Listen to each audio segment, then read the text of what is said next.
Order. A call to order today's House of Commons Defence Committee evidence session on the Afghan data breach and resettlement schemes.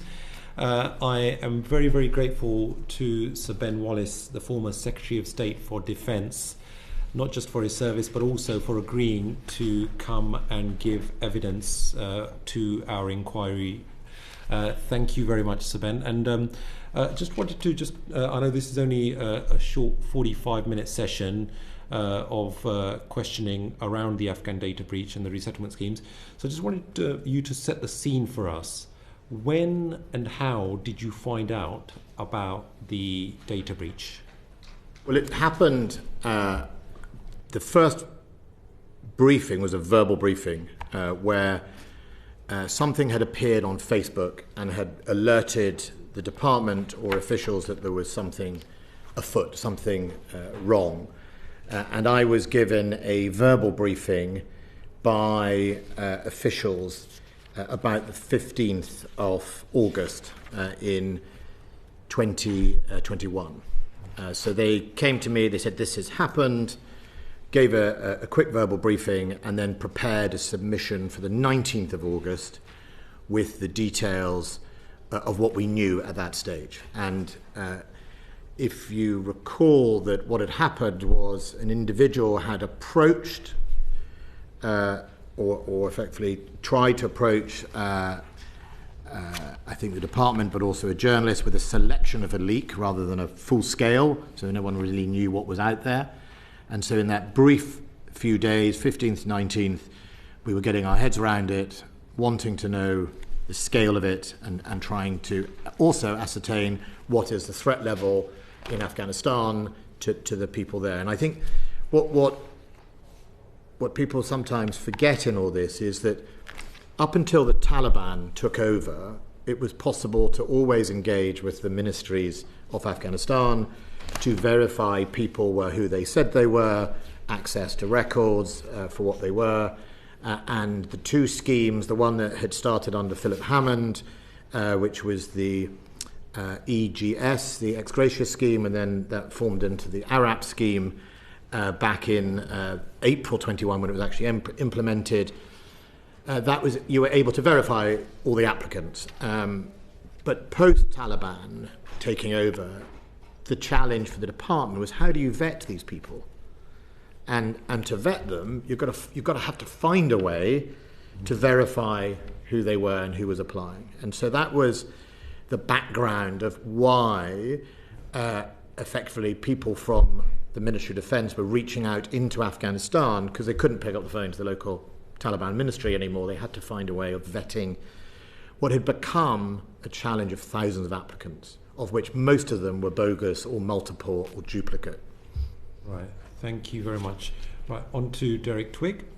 Yeah, I'm not going to ask you one of the most challenging questions I've ever asked you when you've sat there in the past, but I think it's just one that we just need to sort of get a handle on, which is the thinking behind why you went down the path you did. So what alternatives to an injunction did you consider when deciding to respond to this breach? Well, the three main options were obviously no injunction at all, a denotice from the denotice committee, a time-bound injunction, or obviously the indefinite junction. And it was discussed with me on, the date was on the 21st of August. There was a meeting about that submission that had been given to me on the 9th. Who was in that meeting? So who was in the meeting was myself, my private secretaries, the Chief Executive of the department, Nina Cope. I can read out COO, Chief Operating Officer, she was then entitled, the second permanent secretary, and then officials from legal and a number of other officials from both private office, including people dealing with ARAP, media and data handling. Again, that will be in that submission. And in it, I asked about how many people there were that we thought at the time, and the initial figure was 763 ARAP people in, but we recognised that was out of date. I was asked about specific type of injunction. And I said, and this is the quote, so at the time we go to court, we need to know the numbers. We are not covering up our mistakes. The priority is to protect the people in Afghanistan and then open it up to the public. We need to say a certain amount that are out of danger. So that was my direction. It's why I did not go for an indefinite injunction. And as I said, clearly we are not going to cover up our mistakes. And that was written by officials in the record of my meeting. I didn't think it was the right thing to do. I didn't think it was necessary. I think and when it came to the discussion about the time binding, I had directed it was only as long as it would take for us to quantify the people. And what role did the Prime Minister of the day have in your decision? None at all. None whatsoever. None whatsoever. The Prime Minister's office, number 10, it was No. all left to delegate to yourself. Notoriously felt that the job of a Secretary of State was to run his or her own department, and that the twerps and number 10 can do what they usually do, the spinning around and making things life difficult for ministers, as you know. Right. So I just got on and did my job. You got on, and then there was no intervention, at any point during that whole decision making. Well, I can't answer for the Cobra M's that then took place with the Ministry of the Armed Forces, where the wider part of government came to sit round that table and discuss it. But ultimately, this was about the initial decision to put an injunction. There was no... It was your decision, basically. My decision, and as I said, we're not going to cover up our mistakes. Fair enough. Thank you very much. Lincoln Job. Your last remarks remind me of the great bit of advice: the higher headquarters is always an ass. Sometimes you have to know when to stroke the ass's ears. Anyway, it sounds to me like your officials had massively underestimated the gravity of the situation, and as a result, you took a very sort of time-limited, quite a sort of wanting to be open about we're not going to cover up our mistakes, was your quotation. So when you put it in, you clearly had no idea that this was going to be in place for years to come, and that was because your own officials had, basically framed the problem in such a way as to make it sound, 763 people sounds like not very many. So is that the right characterisation, given what happened subsequently? Well, I think again, the first thing was trying to get to grips with what exactly had happened. And going back to the environment we found ourselves in, which was the other scheme was the Home Office Atlas scheme, which was the much broader sort of asylum seekers up to, I think, 20,000. I think that was the figure, and you'd have to get the details from the Home Office. But what was happening and had happened was there were multiple applications, especially as the time as effectively the government collapsed, where people would apply to every scheme. So you were dealing with a massive hopper. I think we had 30,000 people applying for the ARAP, of which, retrospectively, you can see from the number of people we granted, and it was about 30,000 at the time of the leak. Overall, it was 90,000 people applied for ARAP, approximately, if memory serves me right. And I think we took 5,000. So the problem was, buried in those stack of applications were genuinely people who'd helped us and genuinely people who were in danger. And we owed it to them to go through the whole list and to try and vet people, because imagine if we just said, no, don't care, and the people that actually helped us were just abandoned because it was easier to deal with. So we were determined to do that. I think the reality was it became much harder to quantify and to keep tabs of what was going on in Afghanistan when the Taliban took over. We had to use lots of unconventional methods and routes, many of which are very sensitive, in order to pipeline people out of the country. We had to work with the Pakistanis, who were hosting many over in their border, and it was, I'd certainly say it was confusing. And what I would say at the very beginning of this, when op pitting happened and ARAP suddenly sort of exploded and everyone started applying, the Ministry of Defence had to effectively design and make immigration databases from scratch. Now, what I would say is I was determined that ARAP was separate from Atlas. ARAP was for our people who had helped us and saved lives, and ARAP were allowed to work. And the Home Office was always very keen to blur the two, and I didn't want to blur the two. We had a duty on behalf of our veterans and our people and everybody else to protect those people. So I kept it. So maybe in retrospect I should have just handed over and let the Home Office run its own immigration system. I think none of us in this room are always ever impressed with the Home Office immigration system under any government. So I think it was rather better just to run it ourselves. But that meant having to design and make a system as we went. And it was and the vectors into it came from everything from veterans, serving personnel, people in the Afghan government, from the Foreign Office, and then, the Suella Alliance and people like that who were bringing lists into people. But we had to check them all. And it's that vetting that I think is where this process happened. But it's not true we let in a whole load of people we never checked. It was the process of checking that caused the leak, if you know what I mean, rather than just it's a free-for-all. It's just, we may come to it later, but on balance, it would seem reasonable to conclude, given the numbers of people who subsequently were allowed in, that vetting and the difficulty that you had of getting ground truth. Is it, in your view, do you think that we probably did let some Taliban in? Because, as you know, for having been there and served there, being in the Taliban, they don't give you like a card, and it's a pretty vague term. I think, well, for some we had pretty good records. For some, again, people forget that there were a lot of champions of this. I remember Richard Tice from Reform being, no questions, we've got to get more people in, we have a duty.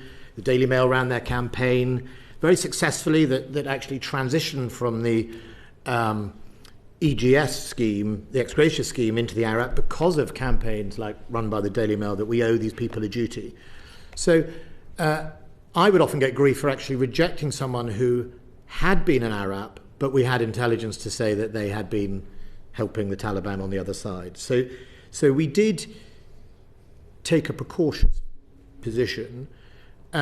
What I can't talk about is the ARR, when the ARAP morphed after I'd left, and what they did under the pressure of that leak and whether people dropped the bar.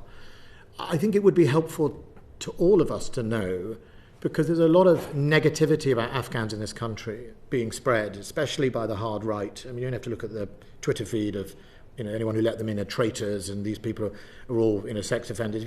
I would like from the Home Office actually the statistics of Afghans, but also how many were ARAP. Because when I see a few cases in the media, they're not ARAP. And there's a lot of success stories of ARAP triples and people who came here who have gone, who didn't hang around in hotels. They got a job, they worked, and they've been a great success in society. And we should celebrate that. And no one's talking about it. And I think it would be really helpful if we got some statistics from the government about that, so we can make that decision about did we let in some wrong uns or not.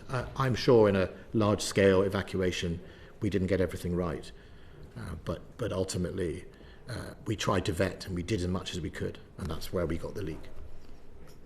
Thank you. Mike Martin? Thanks, Chair. So when you originally applied to the High Court, you asked for an ordinary injunction. That is, you were happy for the existence of the injunction to be made public. Did officials advise you, or did you consider a super injunction, i.e. the injunction itself, the existence of the injunction, was made secret? Did you consider that? So the injunction was applied for on the day I left. I'm not trying to wriggle out of it, but in that meeting that I had in August on the sort of 19th, the options were discussed, and that's where I said, we're not doing that. We'll the only thing we're going to do is we need to basically hold off it being public till we get to the bottom of the threat these people are under. And as I said, we won't cover up our mistakes. We'll talk about that. That does sound a little bit like, even though you formally requested a normal injunction, actually, if you're saying we need to keep this private until we've got to the bottom of the problem, that does actually sound like you were asking officials for a super injunction. No. Well, first of all, I'm not a lawyer, so I wouldn't know the difference between a time-bound as in, what actually defines a super injunction as opposed to an injunction. You can have an injunction, I think, without reporting the contents. You can say there is an injunction in place, so I can't talk about something. Yes. A super injunction, my understanding is you can't even say there's an injunction. Correct. Yeah. So I think I would never have been in that space. I mean, I don't. Public bodies are accountable, and the only time that you have a de-notice committee, you could, if necessary, you could even ring up the journalist and just say, could you please hold it off? People are at risk. Most journalists don't want to put people at risk. So is it fair to say, or I'm just trying to get to the bottom of it, because you asked for an ordinary injunction, the contents of this, and what this notice covers is to be kept secret, but the existence of the injunction itself is not to be kept secret. That's what you asked for.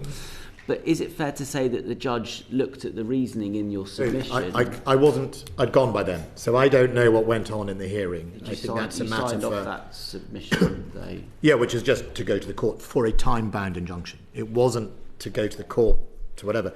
And I can only tell you what I read in the media, that the judge converted it to a super injunction. Now, I don't know. Any idea why that might be? I wish parliamentary committees could ask judges to explain their judgments. Yes. It would be very interesting, but I don't think we can. I don't know. I really don't know.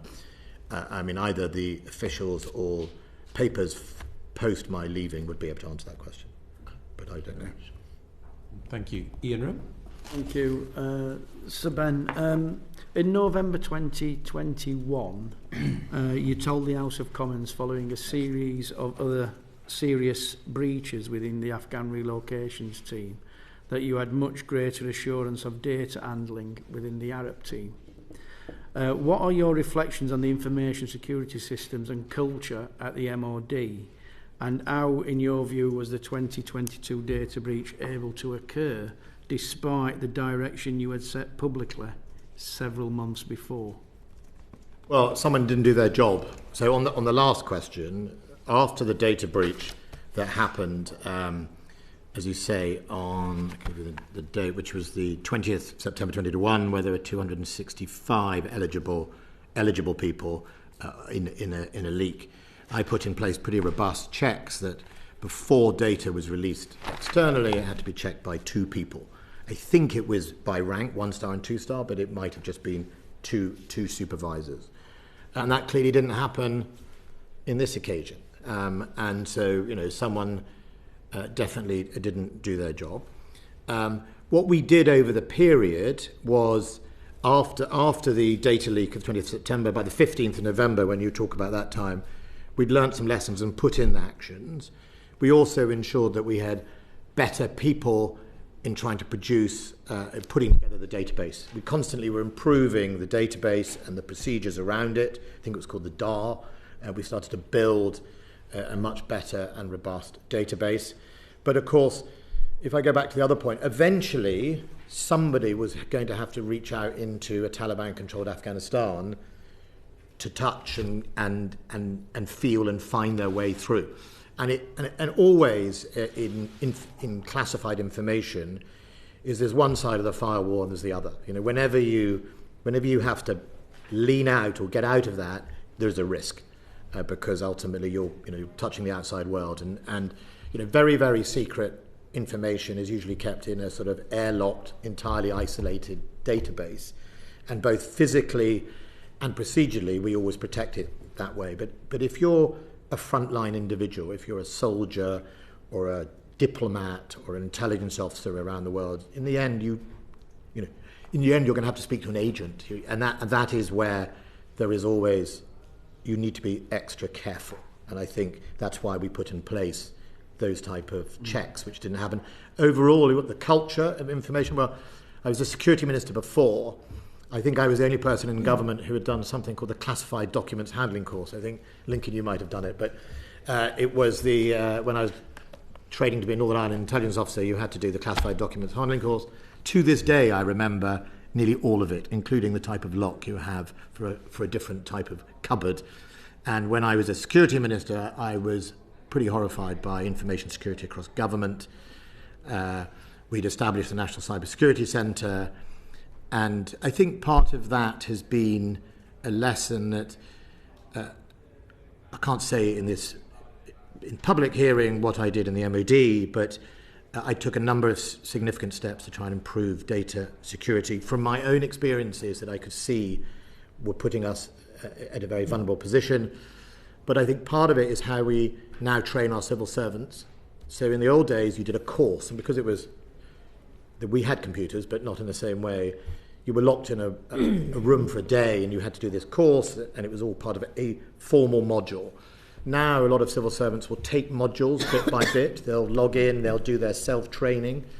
And the problem with that is it doesn't necessarily give them a priority of what's really important. So they might do their health and safety module alongside their information security module, followed by their, I don't know, what other module. And so I would be constantly finding private offices where people hadn't really done the courses they should have done. So I think overall, our information security is still not as good as it should be.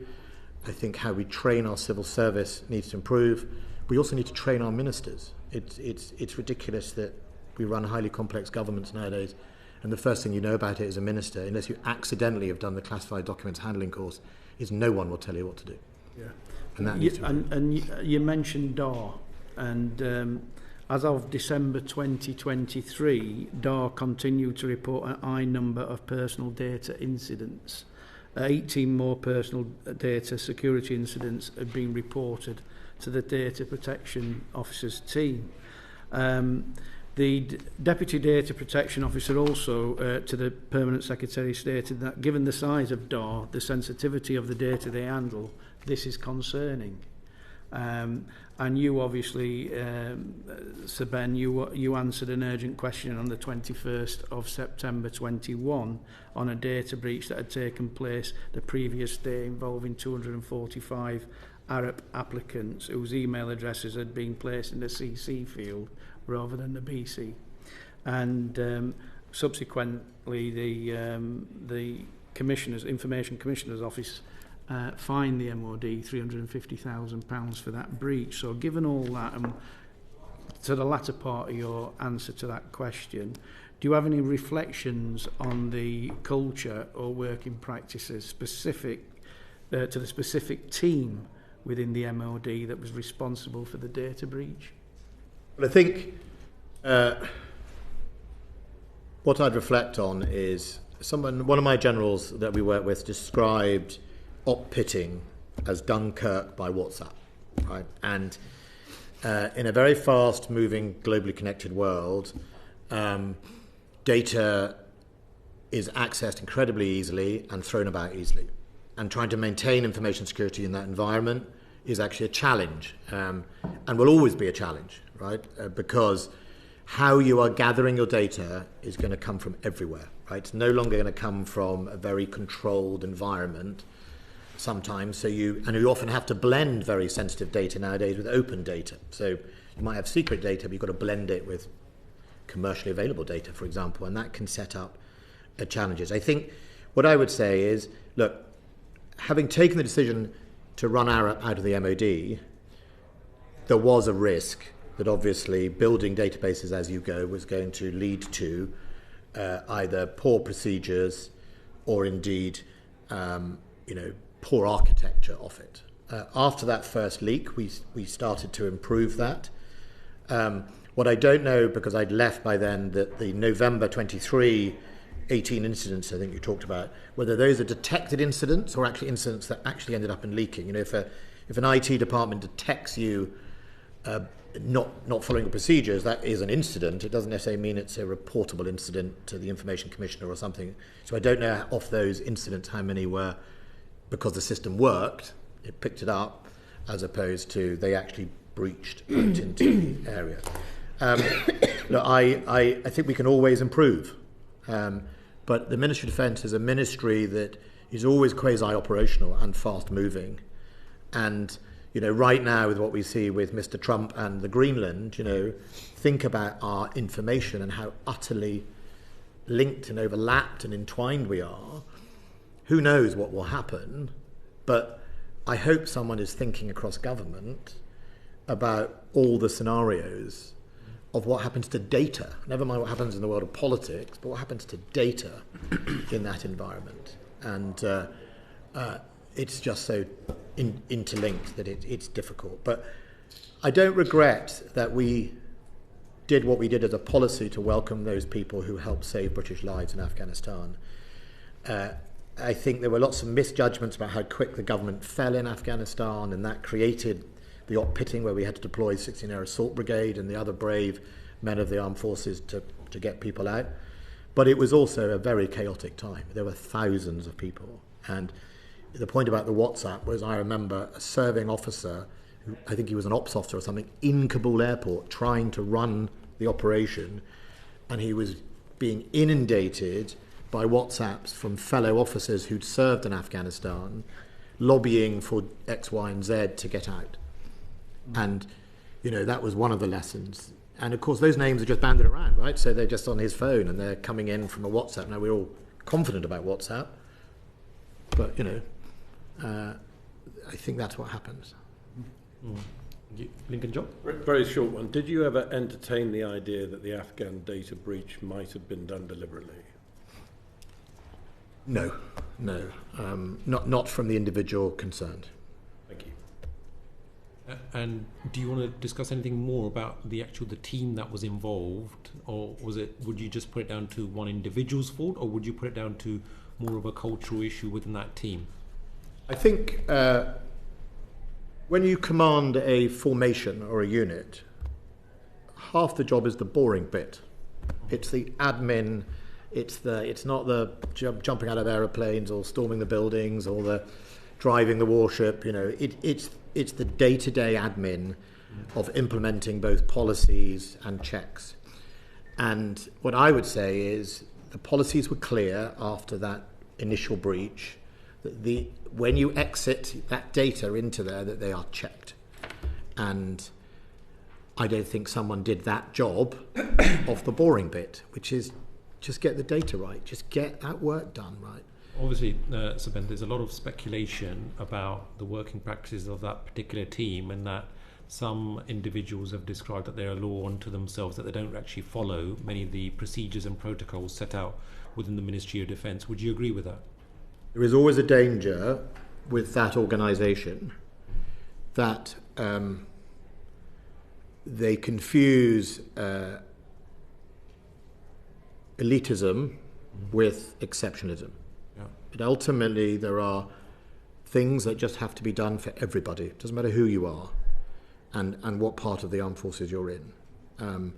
But I also know that they live in a world of greater risk than most, and they're often unsupported, and they hold the relationships with people that sometimes you and I would not come across, but are the ones who help save our lives. So it's a difficult path they tread. It is very, but when you're dealing with other people's lives, as you say, I think you have to follow the procedures and the processes. I didn't put them in place to be a pain in the neck. I put them in place to protect people's lives.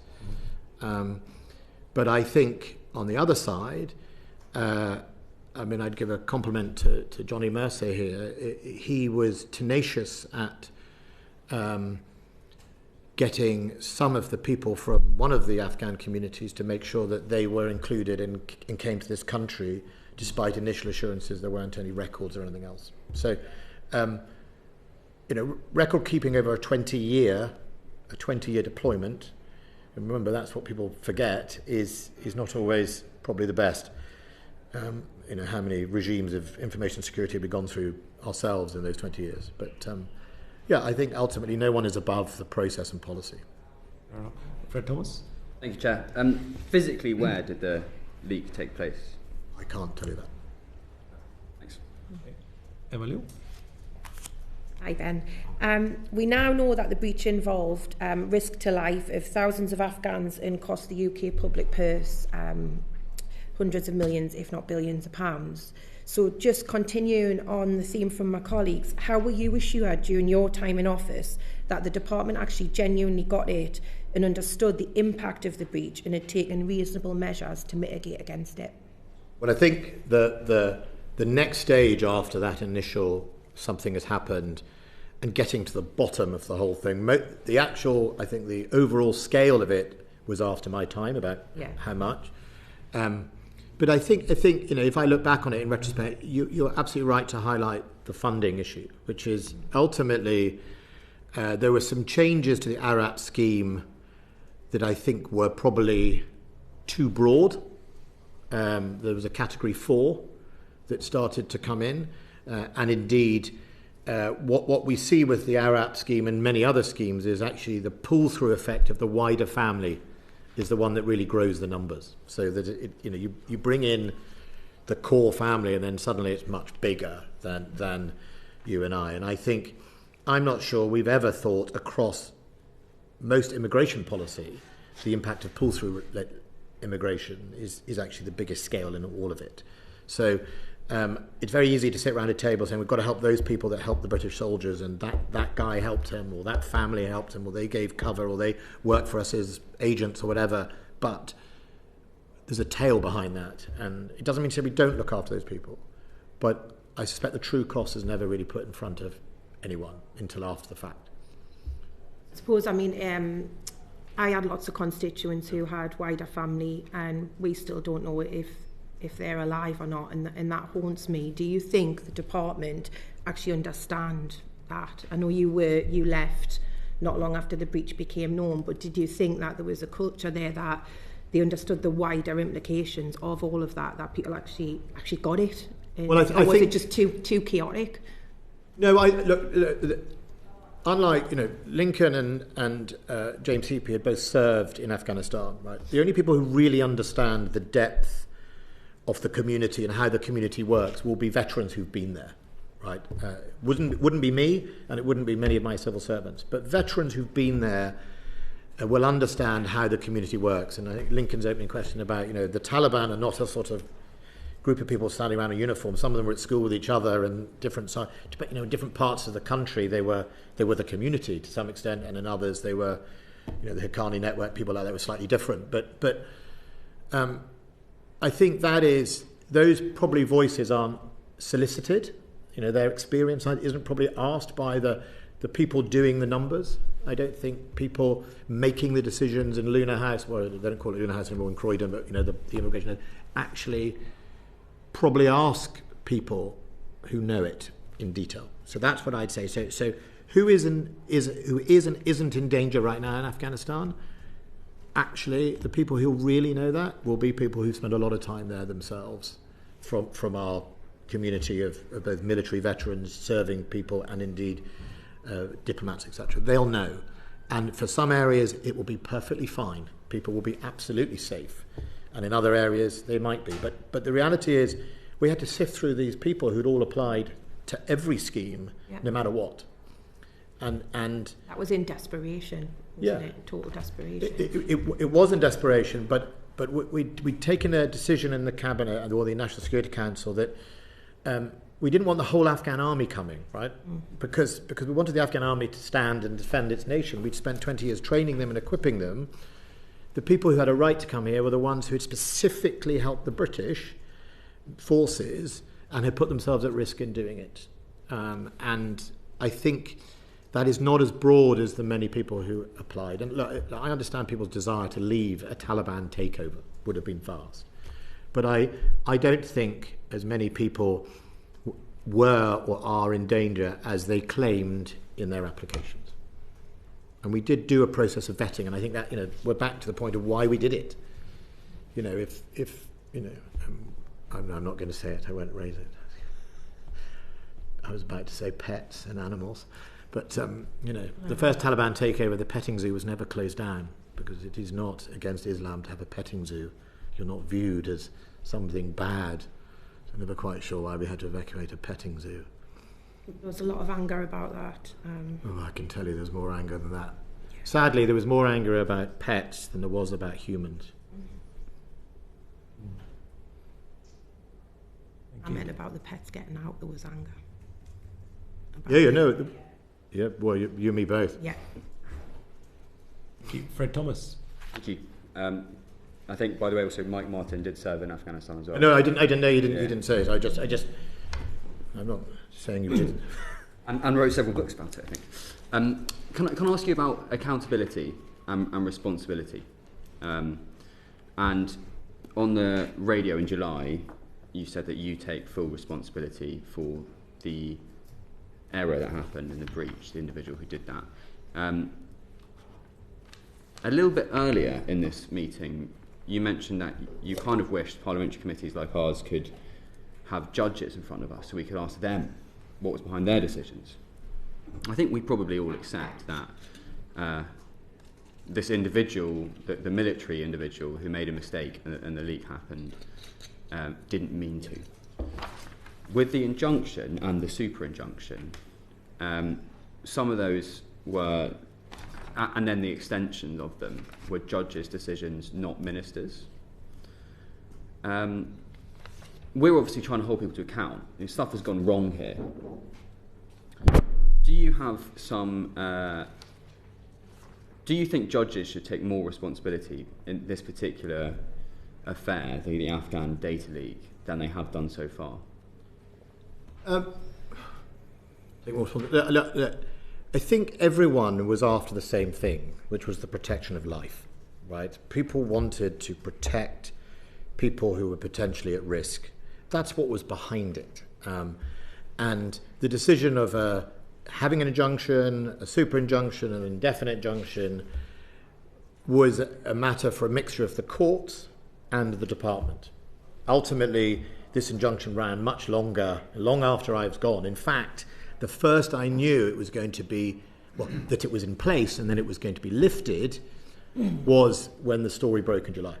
Yeah, no, we're so the administrative, yeah, but so I'm not going to second guess judges. I do think, as you say, some people genuinely made mistakes, genuinely were trying to do the right thing. I think judges were trying to do the right thing as well. No, sorry, I'm not trying to ask you to kind of single out individual judges and criticise their decisions. More, you're in a position where you're returning to Parliament today as a former Secretary of State. You can offer some kind of zoomed out view of how our democracy works. Do you think the courts, just in general, writ large, across your experience, and obviously we're talking about an Afghan data breach here today, should be scrutinised more by the public, however that works, whether it's Parliament or not?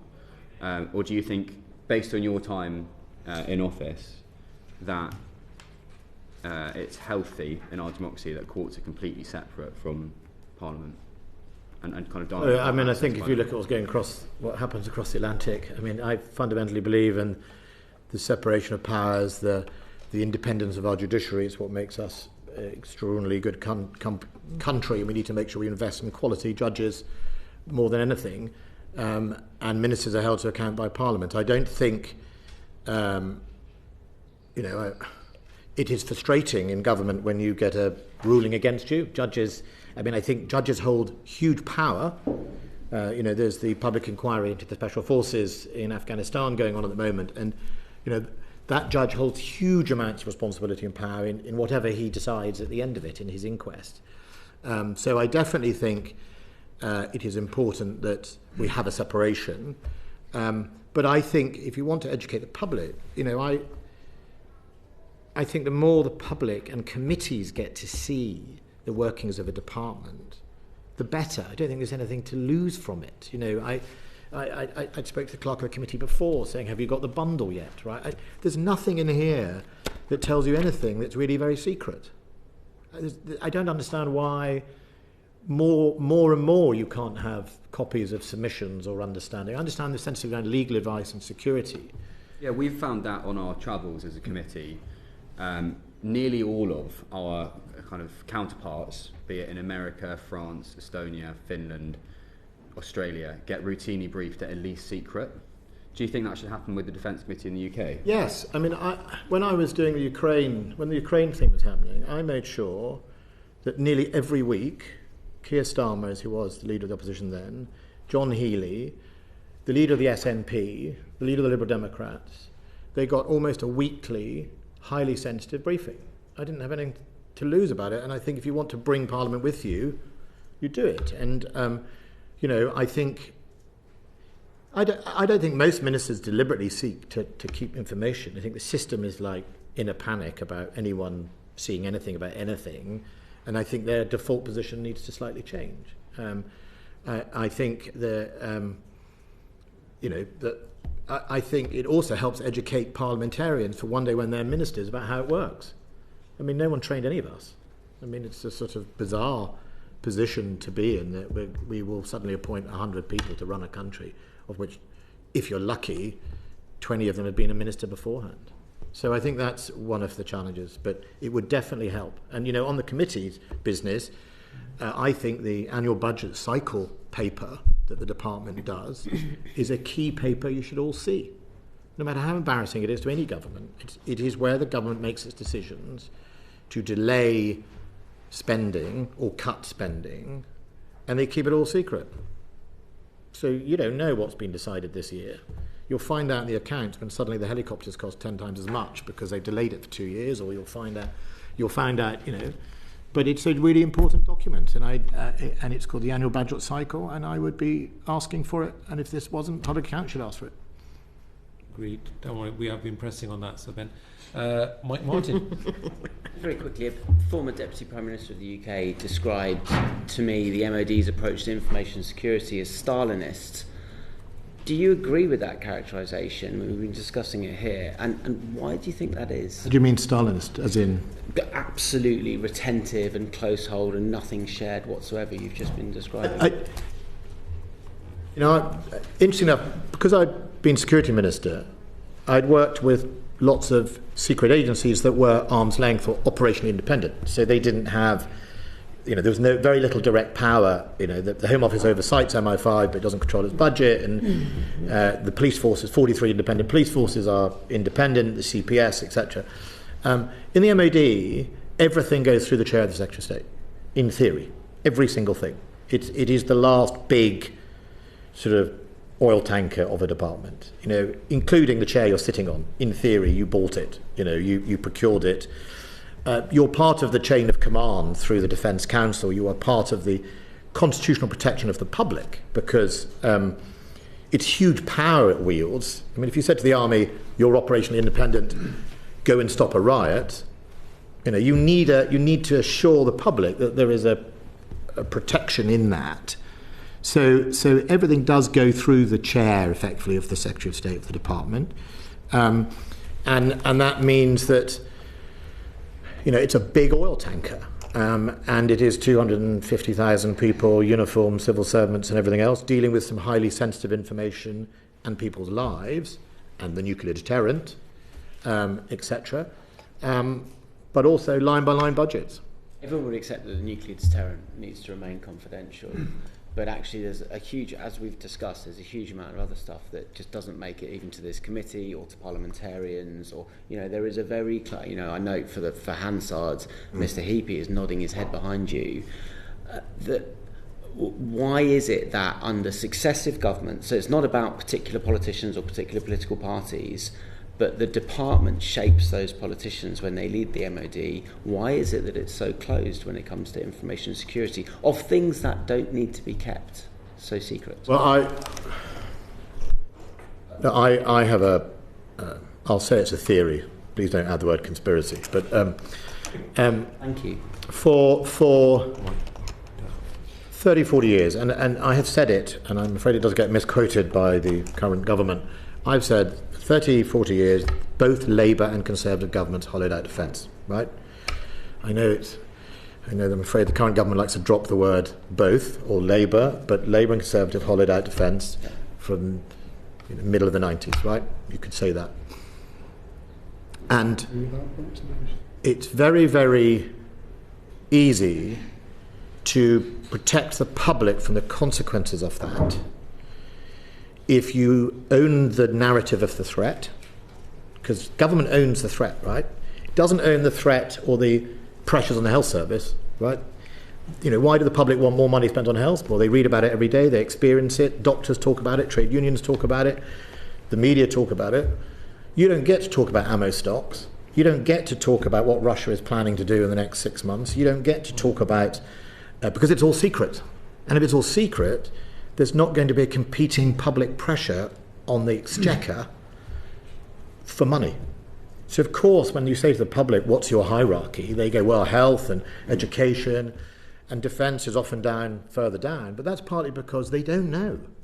When I was security minister, every week I would read the the top X number of plots against this country, the organised crime. If the public knew half of that, that's fine until you have a security crisis, and then your military is exposed for. And Mr. Heapy again is nodding just for the benefit of the. So I have a theory that it suits tiger. number 10s not to have a competing pressure on the money. Yeah.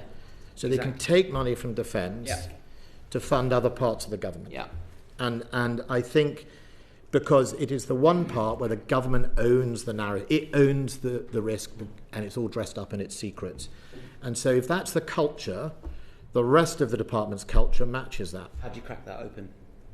I think two ways. I think you need to, as a Secretary of State, you need to be a bit belligerent to number 10 and the Treasury. I used to say to some of my civil servants that belligerence is a quality. Sometimes number 10s will volunteer you without funding you. A lot. Right? We're going to do this, we're going to do that. Coalition of the Willing is unfunded. Right? And fixes our forces in So the answer for a Secretary of State is to say to the Prime Minister, no, we're not doing it. Right? We don't have the money. Give us the money or we won't do it. I know people say, well, that's not very team playerish, but ultimately I think you need to be a bit robust, but you also need to lead the team as a minister. I served under lots of Secretaries of State and I did every rank in government, and there are some Secretaries of State that don't lead a team at all. They don't talk to their ministers, they don't use them, they don't trust them, and the civil service love that. How can you be a Secretary of State if you're not a leader? Because we don't train anyone to be a leader and we don't train anyone to be in government. Mr. Heapy's laughing now just for the benefit. But it's true.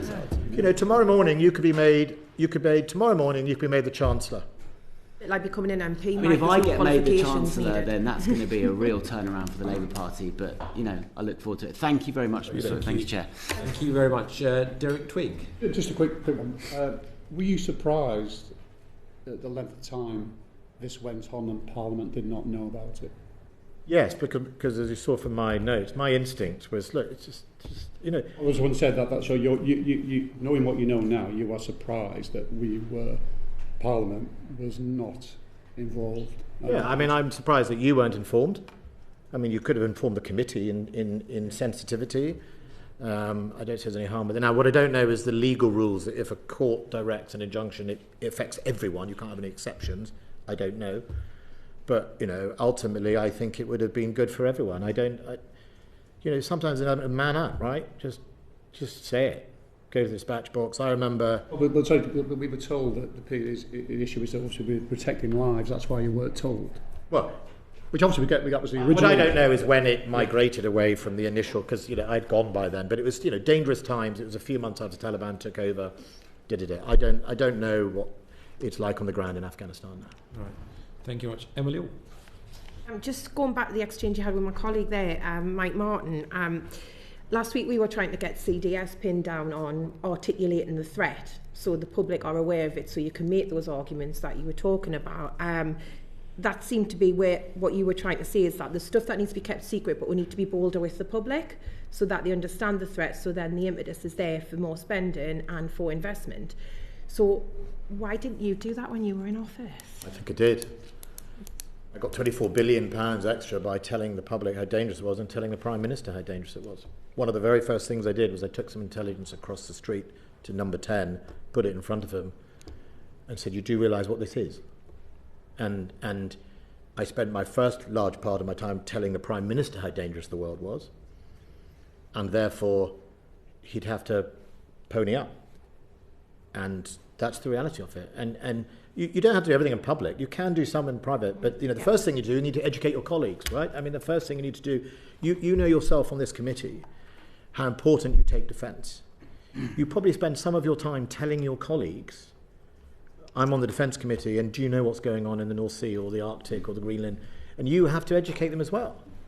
So you need to educate the body of government, and you need to usually educate the Treasury. Right. Will you could come Chancellor, it'd be much better. Well, I'm happy to. And obviously, this data breach, I'm just trying to bring it to a conclusion as well, we move on to the next part of our session. The data breach has actually had a catastrophic impact on human lives, also in terms of the cost impact to government, the British taxpayer as well, and a lot more besides. Now, in your opinion, have the right people been held accountable in the right way for what happened?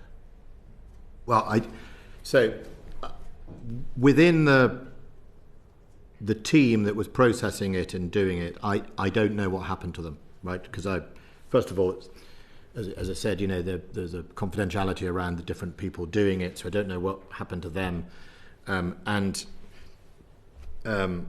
I think there are some questions to be asked of some of them who are still serving or in post about why it didn't happen or why there was a failure in their responsibility.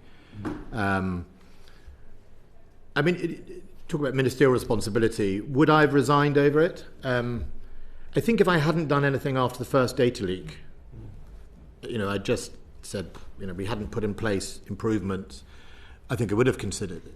But I did put in some pretty stringent, robust views and processes. And, within an organisation of 225,000 people, someone chose to not follow it or do it. So I don't think I would have resigned over it, because I think we were trying to do the right thing, and the motives of what we were trying to achieve was genuine and correct. But in September 2021, you answered an urgent question in the House, and that was relating to a data breach. And that's when somebody had put in into a CC field of a weekly contact email. And then in the written statement that was also tabled with the House, and that was in November 2021. So this is all before the data breach, this colossal one that we're talking about in February 2022. And in your own words there, you'd said that significant remedial actions have been taken to prevent such incidents occurring again. But yet again, despite all of that, despite those supposed remedial steps that had been taken, there was still this colossal data breach. So don't you think that there has been a failing in that? I think there was definitely a failing to follow those remedial steps. That two people had to check before any data was released or shared, and it clearly didn't happen. All those people didn't do their job. I mean, it definitely didn't. The steps that we put in place weren't followed, and that's why it happened. So, were there any other steps we could have put in place? I mean, 3 people checking rather than 2. I mean, we could debate that. Could we have redesigned a database in a different way? I'm sure there were technical different solutions, but I think it was quite robust. And I would ask the department to give you the actual individual steps of what we took at the time. The thing that I remember was, accountability of the chain of command and making sure they checked. Right, brilliant. Ben Wallace, thank you so much for giving evidence to our inquiry and also for your cooperation prior to this evidence session and your contact with our committee clerk as well. Thank you for Thank you very much. Order. We'll have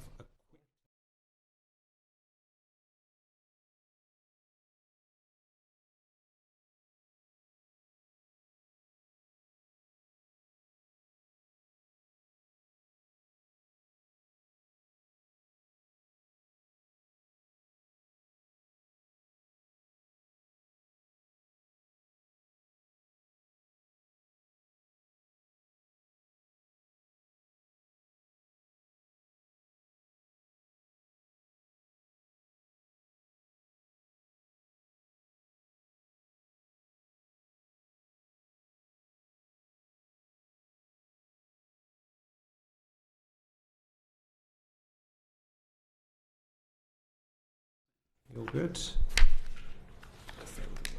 Right. Order. We come back to our evidence session on the Afghan data breach and resettlement schemes. And it is a pleasure to welcome back to the House James Heappey, the former Minister of State for the Armed Forces. Mr. Heappey, thank you very much for agreeing to give evidence. Thank you for having me.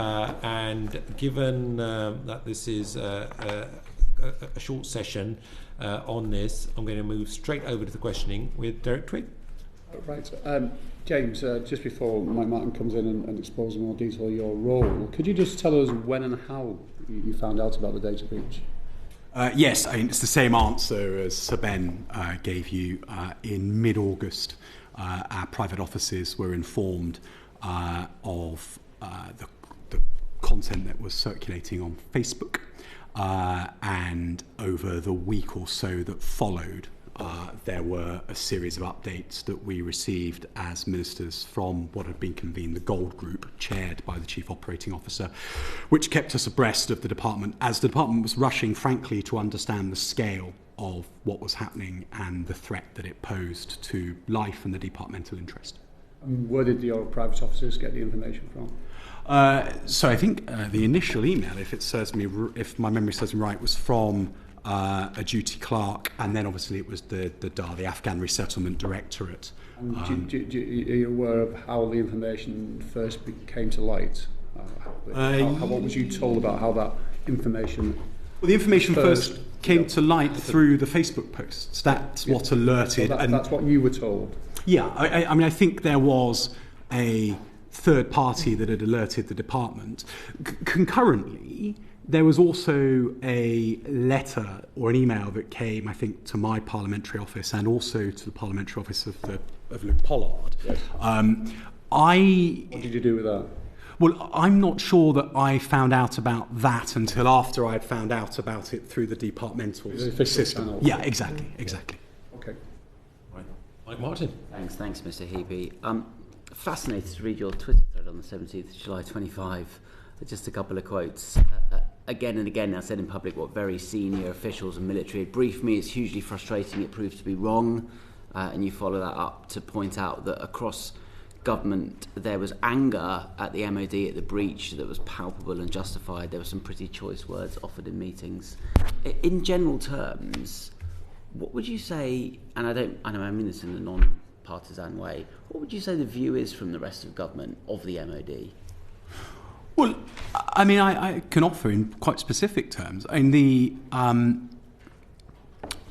there was a very long-running tension, frankly, between the Home Office and the MOD, particularly, over a perception on the Home Office side that we were the answer to all sorts of immigration challenges that they were facing. The MOD is incredibly good at when adverse weather blows in and sandbanks need to be filled and put out to shore up the banks of a river, troops can make it happen overnight. When COVID required swabbing stations to be established or PPE to be distributed or test centres to be established or Nightingale hospitals, all of that. So there's a perception that the MOD can make things happen really quickly. There's a perception that the MOD is the one part of government that has its own standing resource with which to make the magic happen. And so from, all the way through the 19 to 24 government, there was constant asks on us around all sorts of things. But the immigration stuff was particularly challenging because we were being asked to hand over camps to accommodate irregular migrants. We were being asked for service family accommodation to provide accommodation for those people as well. We were being asked to provide troops to assist on the Western Jetfoil down in Dover, and the Royal Navy even out in the Channel assisting in the pushback of migrant boats on the halfway line. I mean, there was all sorts of asks. And our reluctance to do that stuff, for all sorts of reasons, caused a tension. So there was always that. Beyond that, this breach was the fault of someone within the MOD, and it had the consequence of billions of pounds worth of taxpayers' money spread across a whole host of departments, the MOD, the Home Office, MHCLG, Department for Education, DHSC, all of whom are all of a sudden going to have to respond because the Treasury, in their wonderful way, sit in these cross-government meetings and say costs lie where they fall, which immediately causes an allergic reaction from Secretaries of State in all of those departments when they realise... Viewed in quite a negative way then. But a huge... Well, because you're shunting costs onto other departments. Well, so that's not necessarily the MOD's fault, but that's the Treasury saying costs lie where they fall. So the tension around the MOD not wanting to help with the wider issue of irregular migration. Stand fast that actually the MOD did a lot, but there were a bunch of things that, given the geopolitics, handing over a huge chunk of the training estate or the transit camps that you'll both be very familiar with, and Lincoln too, so that they could accommodate irregular arrivals in Dover. When you're trying to reform the warfighting capability of the army, and you need those training camps to have the army and the Marines and the Navy out training ready for war, there's a tension. So that was long running. The cost of reacting to Rubific, the data breach, was profound, and of course, therefore, there was anger around government about that. And people were just robustly defending their cause. I said in that tweet that there was nothing wrong with that. That's the reality as a government. The only thing that would have made it better is if the Treasury had said, don't worry, we'll underwrite all of the costs centrally. But the Treasury can't do that. They didn't have the money. And as for the first quote that you made, I mean, on the triples, there's lots in what we will discuss this morning, of which say you're proud of it is not the right thing in the context of what we're discussing. But the department dealt with an incredibly challenging circumstance, stand fast that it ever happened in the first place, I think quite well, in terms of the way it operationalised the response. The bit that the department got tragically wrong was the triples, which was what you're referring to in your first quote. And it is a source of huge personal regret to me that when I go through all of my notes from the time, I challenged again and again and again. Why is Dan Jarvis, Tom Tugendhat, Johnny Mercer? Why is the Select Committee? Why are various journalists telling me that employment records exist? Why are they also certain that this is different to how you describe? But the department again and again and again kept coming back and saying there was no formal employment relationship. And so, in good faith, as a minister, you stand at the dispatch box and you reflect that departmental position.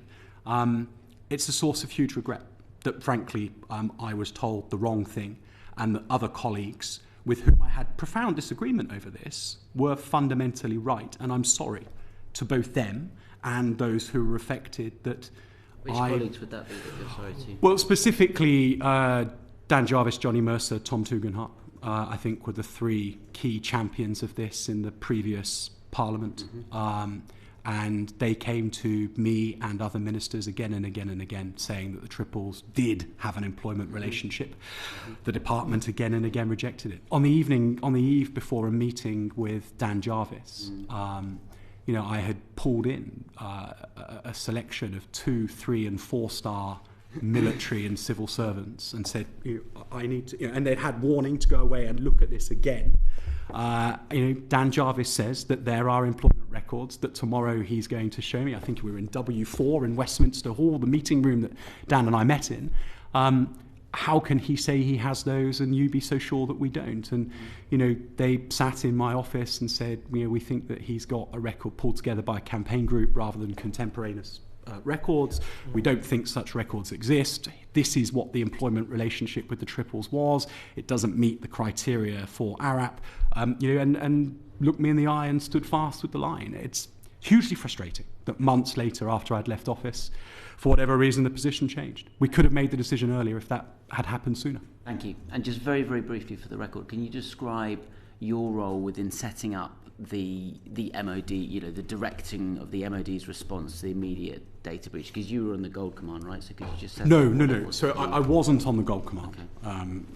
I think hell would freeze over before ministers were allowed to intrude into organisations like that. Setting the objectives for the Gold Command, though. I'm not sure I'd even go that far. I mean, we were being given daily SITREP situation reports by the Gold Command. I think it would be fair to say that there was ministerial agency in being able to say what we thought the priorities should be, what we thought were the urgencies, and there are outnotes from meetings in which the Secretary of State and I both make a number of demands of the Gold Command in terms of their workflows. But I think it would be, we were not part of those Gold meetings. They were an officials level meeting. Who's in charge, though? The Chief Operating Officer, Nina Coop. Thank you very much. So just to clarify, the Gold Group Strategic Command Group, you weren't involved in it, but No. I think we were advised that you were involved very actively in setting the objectives for the group. Would you say that's correct or not? No, I think I've just covered that in the answer. I think we were receiving sit reps from the Gold Command. Right. Gold was not a ministerially chaired meeting. And there's clear evidence in in the notes that we've got from the time showing that we were telling the Gold Group what we believed to be the priorities and expecting them to resolve that. But the Gold Group was chaired by the Chief Operating Officer, and we were provided with sit reps. And you were receiving updates accordingly as well on that, yeah? Right. I also just want to draw further on the anger across government, which you intimated. How were you made aware of this anger, and how did it affect the outcome for affected Afghans? So how was I made aware of it? I was sat rather uncomfortably in endless cross-government meetings on the receiving end of it. And it was, it's important to recognise that there wasn't just one thing running. So it wasn't just Rubific or the response to the data breach. There was a very recent court judgment around additional family members, which had brought with it the requirement to accommodate thousands more people in the UK. There was case law around various other ARAP refusals that we had made. There was case law around Category 4, which kept on growing anyway. So again and again and again, the MOD was basically having to go back to other parts of government and say that the numbers, for a whole host of different reasons, some were the consequence of the breach, many were the consequence of court judgments and case law. We were constantly requiring more resource. There was a situation in the summer before we were notified of the breach in summer 2023, where the air bridge for ARAP bringing people from Islamabad to the UK was dependent on our ability to match people to accommodation. So we couldn't bring them out of Islamabad. This was the sort of policy of COBRA and the various small ministerial meetings, small ministerial groups. We couldn't bring people out of Islamabad until we'd matched them to accommodation. So the MOD engaged an agency to find us private rented accommodation so that we could match people to accommodation. The Home Office also had an agency trying to find private rented accommodation. So you had fratricide within government where we were bidding up on each other for private rented accommodation, driving up prices all over the country, which, by the way, meant that local governments who were trying to solve their social housing crises were also in pain, plus those who were trying to rent for themselves. You could argue that the fact that the Afghan air bridge was dependent on our ability to rent private accommodation was ridiculous. But, it was really tense. You've got hundreds of arrivals arriving daily through an irregular route across the channel. Yeah. You've got an entitlement to bring people from Afghanistan who were legally entitled to come to the UK that we couldn't accommodate because we couldn't find accommodation for them. The whole, immigration was and by the way, as the current government is finding out now, immigration was becoming a very, very, very political issue that was driving voter behaviour. And so you ended up in this situation where a very toxic issue that's very, very resource intensive was causing acute pain all across government. We were trying to do the right thing for ARAP. The Home Office was trying to solve the issue of irregular arrivals. The Foreign Office was trying to bring people under ACRS, plus Syrians, plus Hong Kongers, and all the various other people that were entitled under the schemes that they had sorted. It was... And then the courts were helping with decisions on additional family members, Category 4 entitlements, and all sorts besides. It was nuts. Well, I know you were trying to do your job, and as you rightly noted, that immigration was, at that time also, was a very sensitive issue. And there is also an indication that the Prime Minister at the time was more focused on the housing side, that how could the use of hotels be concluded at the earliest possible opportunity, and that is why there wasn't as much focus on the problems that the MOD was facing. How would you characterise that? Yeah, that's true. Yeah, that's true. And it is hugely frustrating that, if it's helpful, I mean, there are effectively three valves in the Afghan pipeline. There's the valve that is the border of Afghanistan and Pakistan, or Afghanistan and Uzbekistan, principally Afghanistan, Pakistan. And to get people through that valve is a big dollop of cleverness on behalf of those who design and deliver that route, and some very, very, very friendly and helpful behaviour from our colleagues in the government of Pakistan and the Pakistani military. So you've got that valve. That should be the most challenging, and yet actually it flows quite well. The second valve is the movement of people from Islamabad to the UK, which is a combination of the government of Pakistan and the British government. That was challenging on a number of occasions. Even in October 2023, when we were sort of 2 months into the post-breach reaction, I was trying to deal with a very frustrating position by the government of Pakistan, where they wanted the full flight manifest for every Voyager flight that we were trying to bring out of Islamabad 30 days in advance. Well, really hard to do that. So I ended up having to ask the Chief of the General Staff, Patrick Sanders, to go to meet the Chief of the Army Staff in Lahore for the Pakistan Army polo match. And Patrick and General Munir were able to sort of chat that through when we managed to get some movement on that requirement. So, but at the same time, the UK was imposing restrictions, the wider UK government, because it was completely toxic to take on more hotels. That's probably familiar to those of you who now occupy the government benches. So you've got this sort of really frustrating regulation on both ends, where policy in Pakistan was unhelpful. We could try and use, through our brilliant High Commissioner Jane Marriott and through other diplomatic channels, try to ease that, and also cross-governmental tension back here. And then the third valve was getting people out of hotels or transit accommodation into permanent accommodation, which is about agreement between UK central and local government. And that was incredibly challenging too, because all of that was under enormous pressure. Right. Just because you raised the tension on immigration, which we all know well, was there any did that influence the length, in your view, the period that the injunction was kept in for? Do you think that became a real concern of government at any point? No, I honestly don't. I can only speak for... I'm not saying you. No, I understand, Jack. So I can only speak for the decision that Sir Ben just outlined in his initial decision. And I was also in post at the time when Grant Shapps asked for the renewal of it. And I can assure you that at no point did I see or hear anybody reflect on the politics of immigration in seeking the injunction or seeking to renew it. At all stages, I only ever heard people talk about the intelligence assessment and the risk to life. Good. Right. I also want to get clarification on another issue.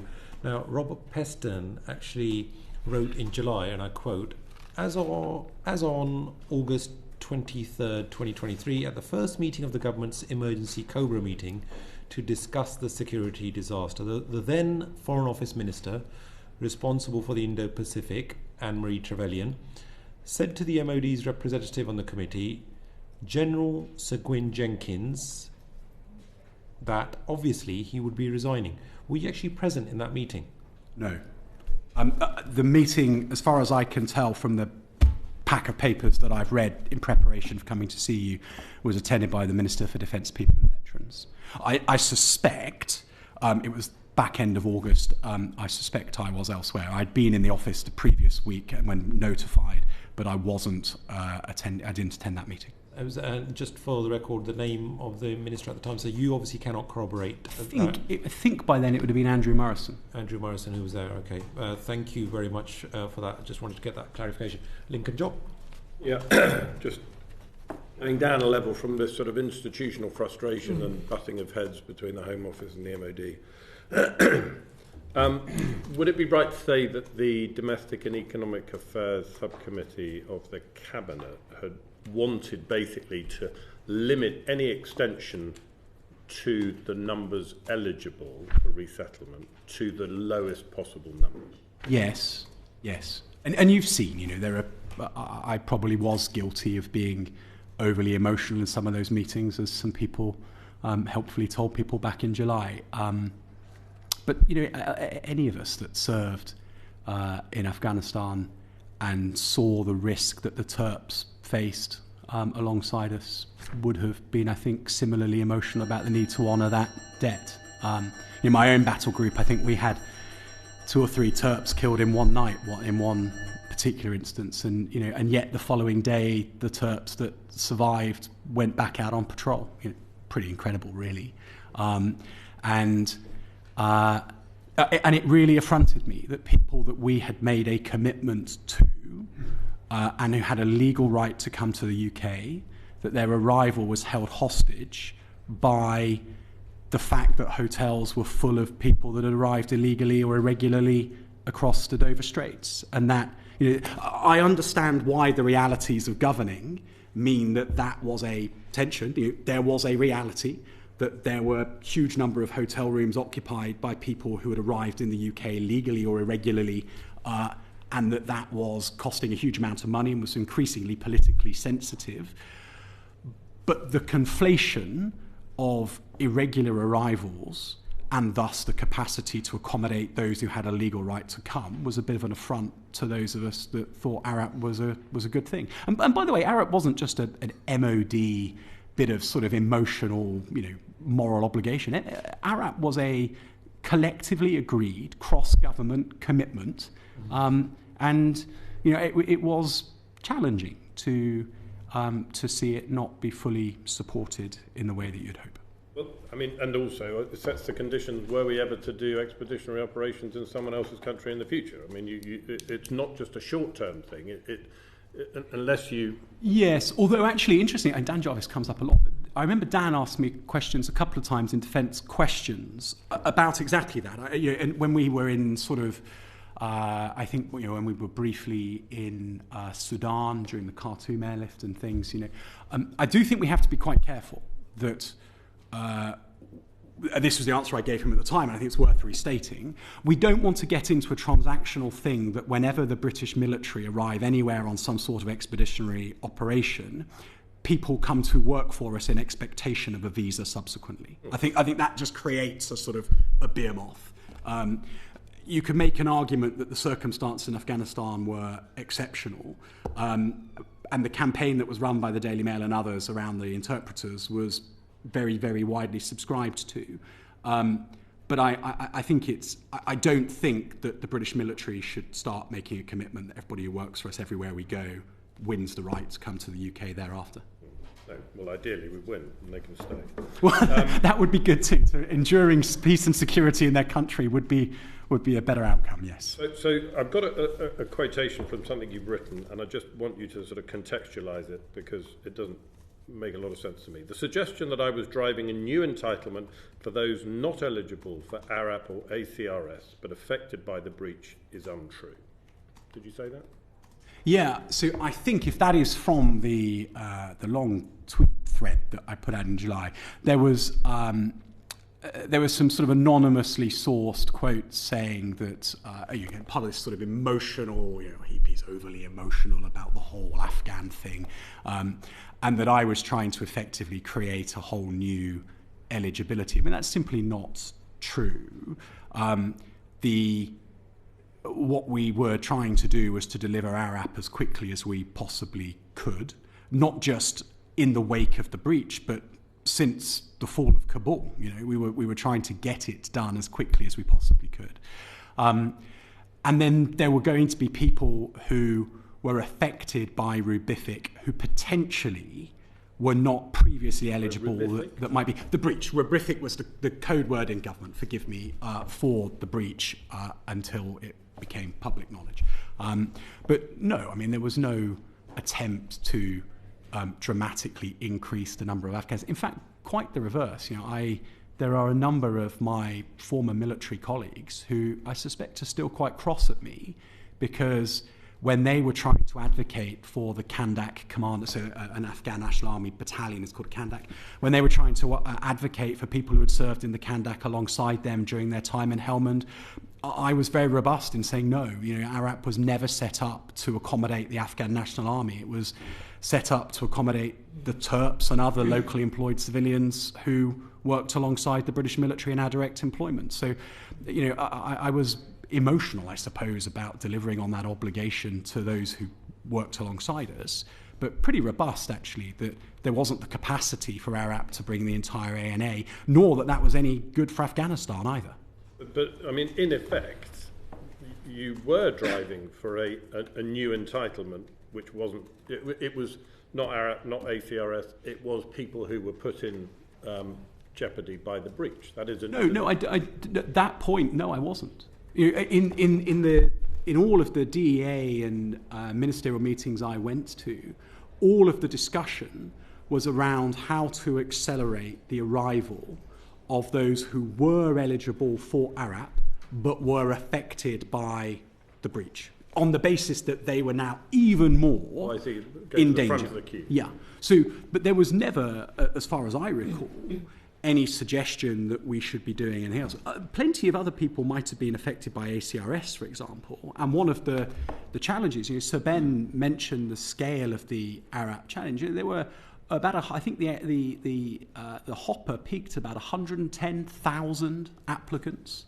Now, bearing in mind how many people actually worked for the UK military during our time in Afghanistan, probably fewer than 5,000, it was clear that there were a lot of people who were applying out of desperation. In my discussions with other NATO ministers indicated that most people were applying to every country that had been part of ISAF.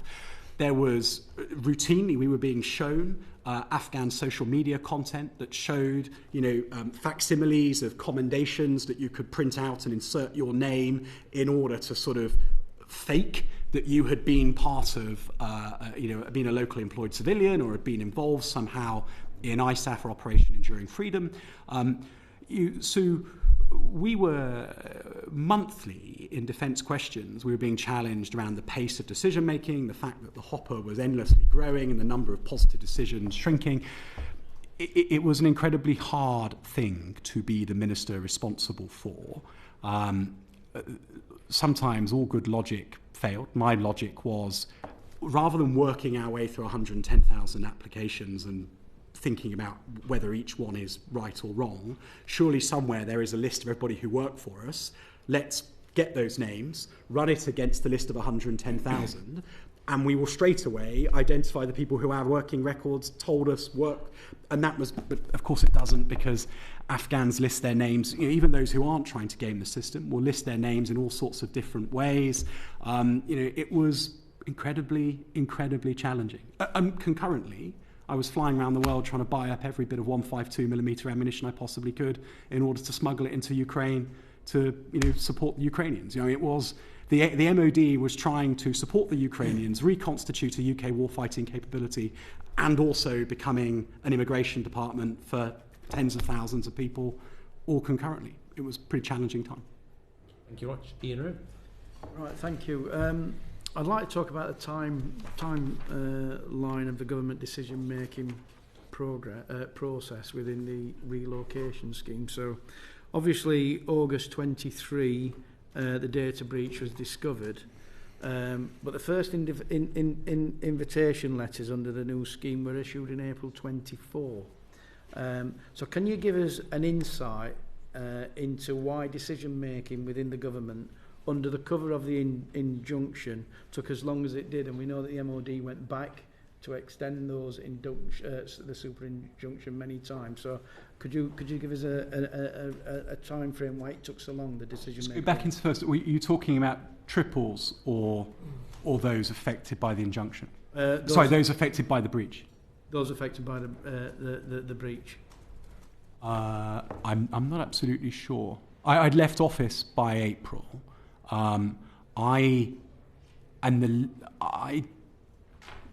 So I think that those who were affected by the breach, we were starting to pull through out of Afghanistan into Pakistan as quickly as we possibly could. One of the challenges was that there was about 2,500 people stuck in Islamabad, to the point that I was making earlier on about the need to match people to accommodation before we could put them on a plane, in the summer of 2023. So there's about 2,500 people backlog. Some will have been part of the breach, others will have just been there having already been facilitated out of Afghanistan. So we had to clear the decks in Islamabad and then accelerate as best we could the people that we were getting out of Afghanistan, notwithstanding that was blooming hard. I don't know what it is you're referring to in April, because as far as I'm concerned, so the Afghan response route as a sort of formal mechanism didn't exist when I was in office, but we were definitely trying to pull people through sooner than, obviously, from day one. So while your time in office, the relocation scheme, what was your input into that relocation scheme? Very, very, very active indeed. And it is, at some point, all of the detail of how we did it will be able to come out, but not now because it's still running. And do you think any of the decision-making process within the MOD regarding those relocations could have been done any differently or speeded up? Was the political will there? No. What was effective? The political will was there 100%. Within the department, to your exact question, we would have... What about the wider... If I could have brought out 5 times as many people every week across lots of different routes into all sorts of neighbouring countries, if we'd had better relationships with Iran, if the Uzbek route had been more viable, if the Tajiks, the Turkmens were always an absolute no. Tariq Ahmed, the minister in the Lords, and I both tried. If we could have brought people out through more routes more easily, we would have done so. If we could have. But there were all sorts of reasons why the flow was what it is, not least that the Taliban are not mugs. The Taliban, if you're bringing out minibus after minibus every single day, the risk of compromising the route is obvious. And we would see it. We would see UK reporting of the route and then be told by those who were doing this that there was a visible additional presence on various Afghan-Pakistan border crossings in the week that followed. It was really hard. The fact that people were then held in Pakistan thereafter, and again, so grateful to the government of Pakistan and the Pakistan military for their forbearance.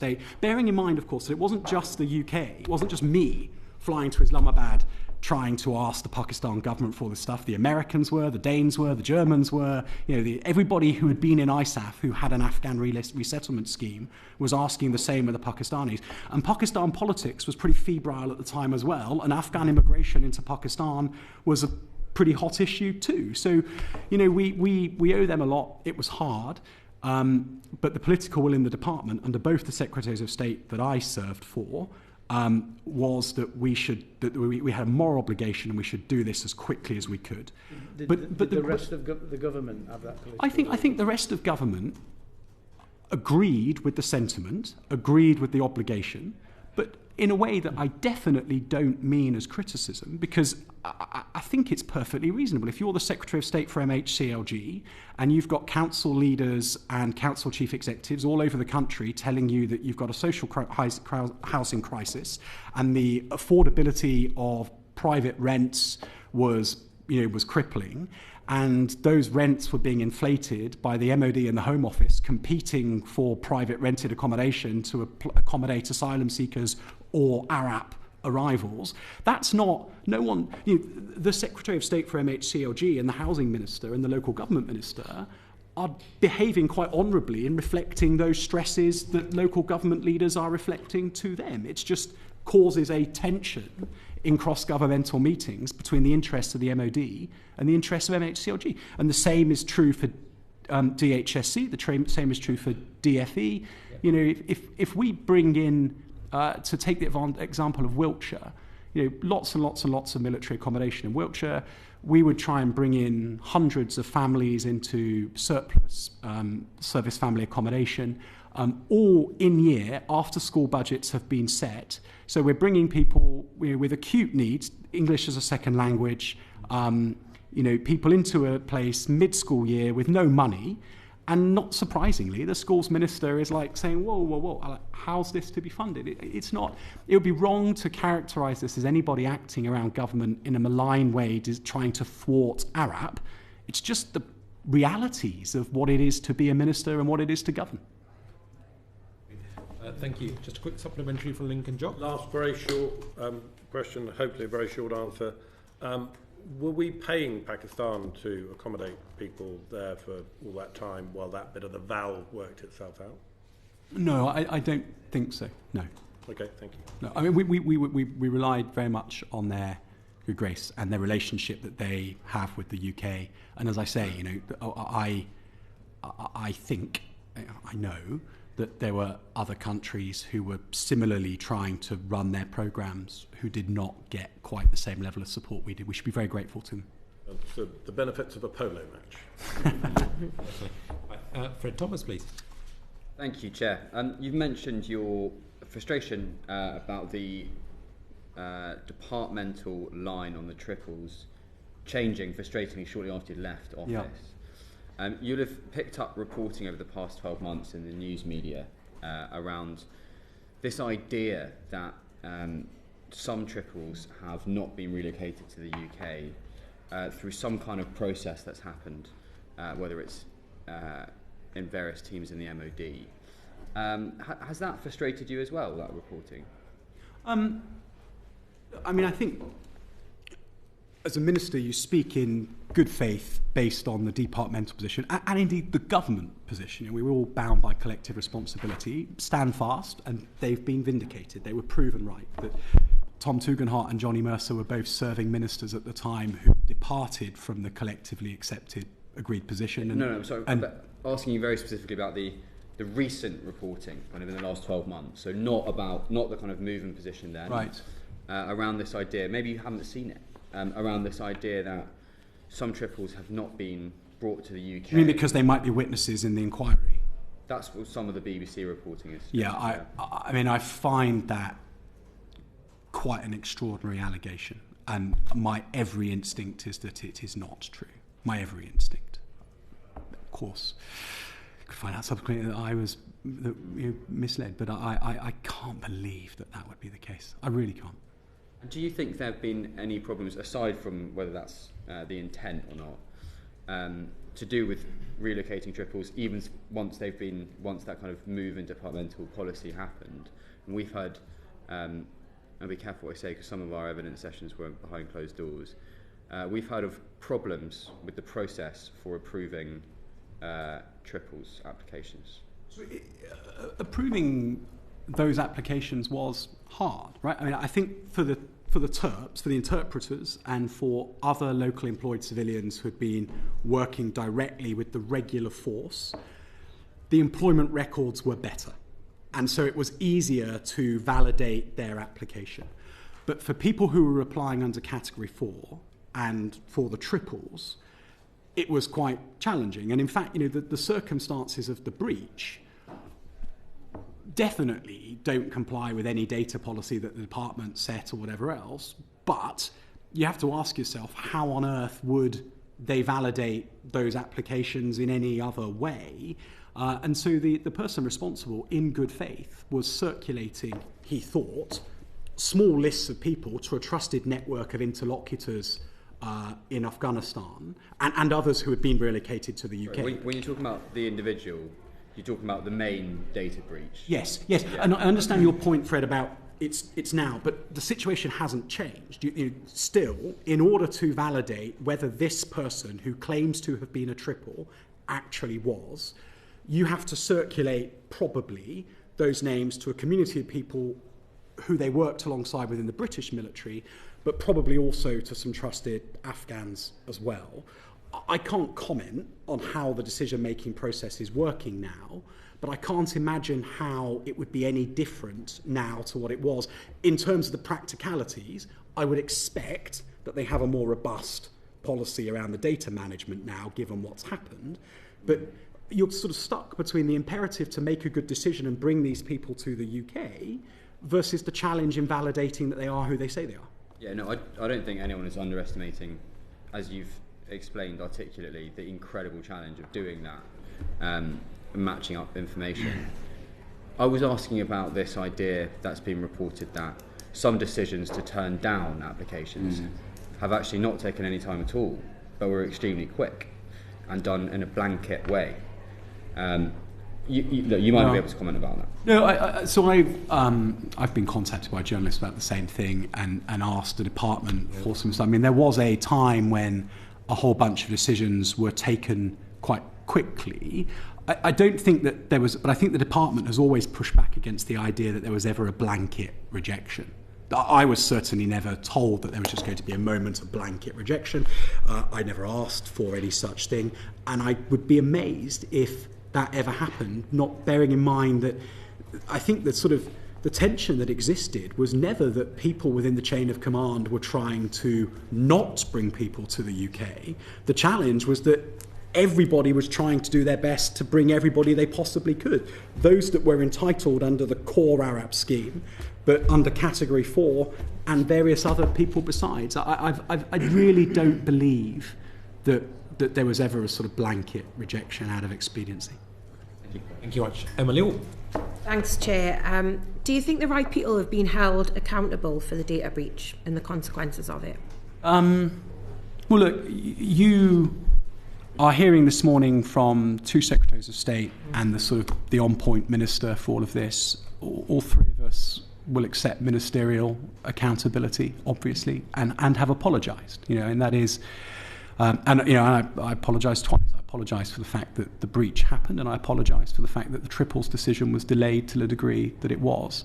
I also said to John Healey when he came in as the shadow Secretary of State, and I was sort of briefing him, which, to the questions earlier on about the injunction, I mean, it's worth reading the original judgment in response to Ben's original application. It was the judge, and he's very clear in the judgment. He decided to strengthen the judgment based on his knowledge of the legal system and his perception of the threat that had been articulated in the witness statements. And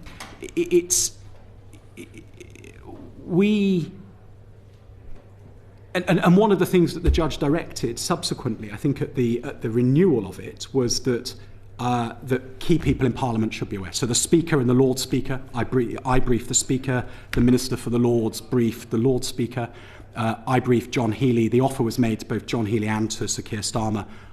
They made the decision that only John would come. And I said to John at the end of, I think, the first meeting that if this injunction is lifted before the general election, I will need to resign over this. I felt that it needed ministerial accountability in that way. The challenge, Emma, is that whilst that gives some sort of political satisfaction, it doesn't really. The rest of the department carries on as normal. I think that's what I was kind of driving at. Ministers will apologise for things, and rightly so, and be held to account. But who else was accountable for this? Have they been held to account for what happened here? I was reflecting on that after speaking to the clerk last week and sort of preparing for this. And I'm somewhat torn, because I think that the then permanent secretary and second permanent secretary responded very, very well to the challenge, and it was good to have the department being led by people who knew their way around at that point. And once you then get down into levels of sort of 2-star, 1-star and below accountability, I think it becomes quite challenging for ministers and ex-ministers to opine. But it does feel rum to me that you've got two former Secretaries of State and a minister very openly taking responsibility for what happened and apologising. I suspect that if Sir David Williams comes to speak, he will be similarly open and reflective. I think at the Public Accounts Committee, he already has been.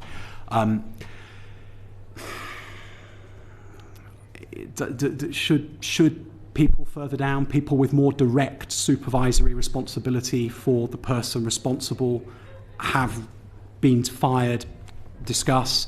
But then equally, there have been plenty of examples in recent years of the civil service reacting to ministerial insistence on things like that, as sort of ministerial intrusion and bullying and interference in civil service affairs. I suppose I would just say, sorry to interrupt, just I know the chair's conscious of time. I think in any organisation, if you make an error on this scale and are not held to account, you're likely to make it again.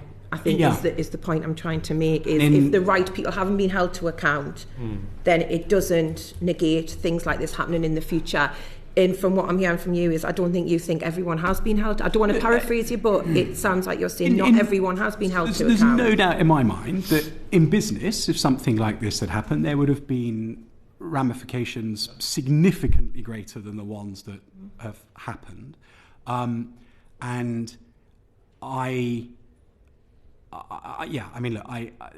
awful lot of people did an awful lot of great work to sort of rectify this and to get the Arat pipeline flowing.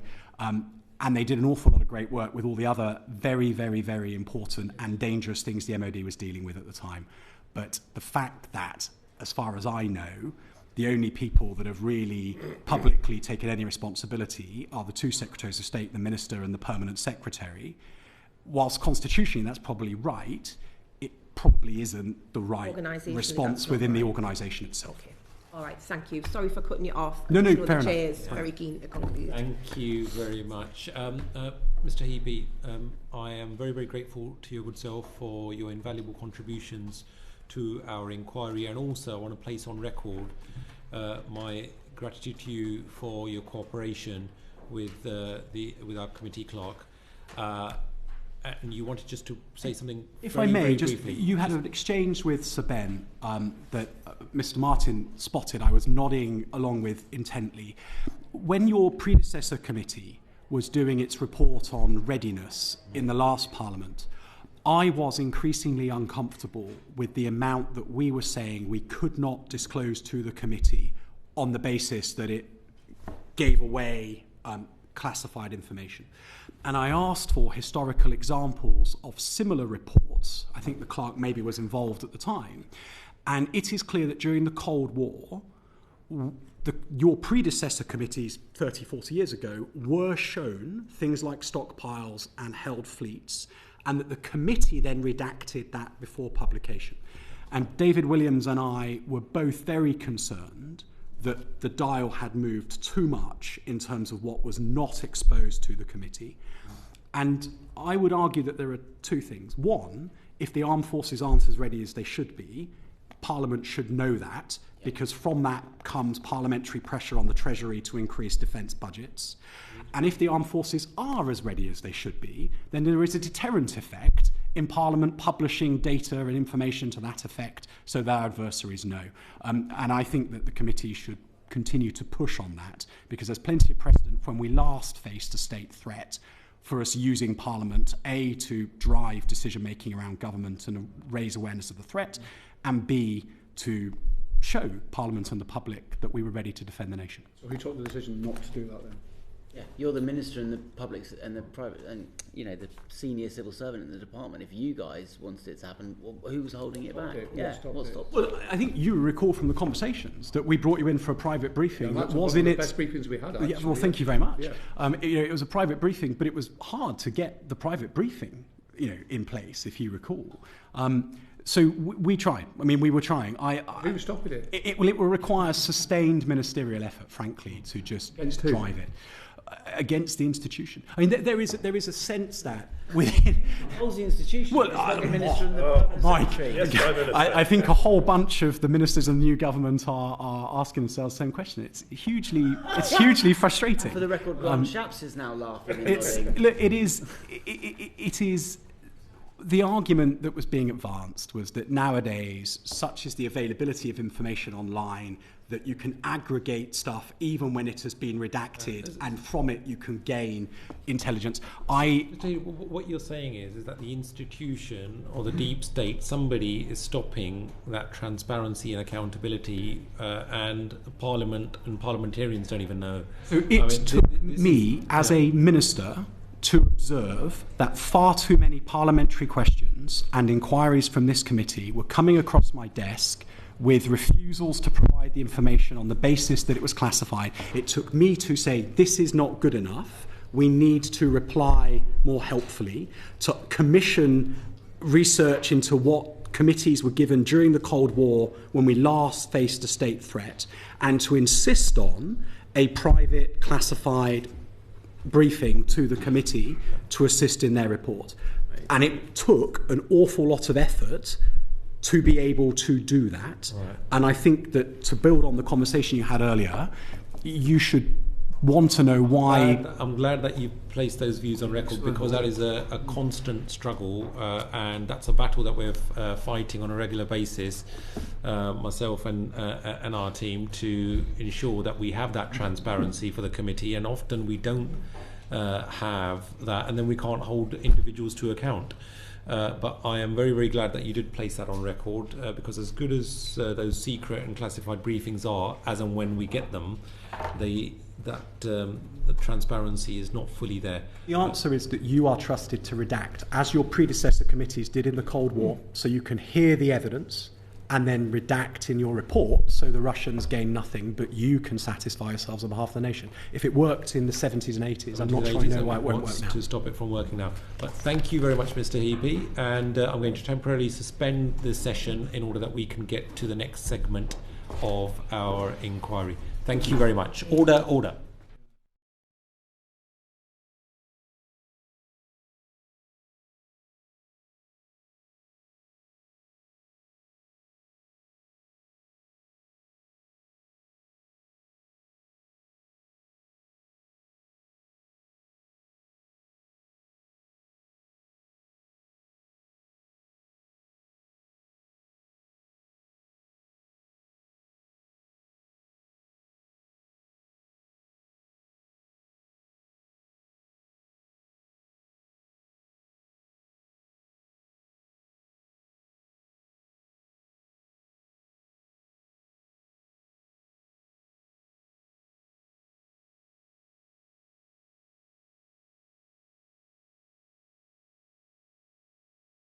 As soon as you're ready, Grant, you're ready, then right.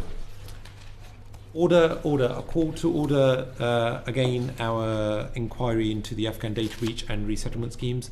It is a pleasure to welcome Sir Grant Shapps, the former Secretary of State for Defence. Thank you very much, Sir Grant, for agreeing to give evidence and appearing before our committee. And without further ado, I'll go straight over to Derek Twigg to start the questions.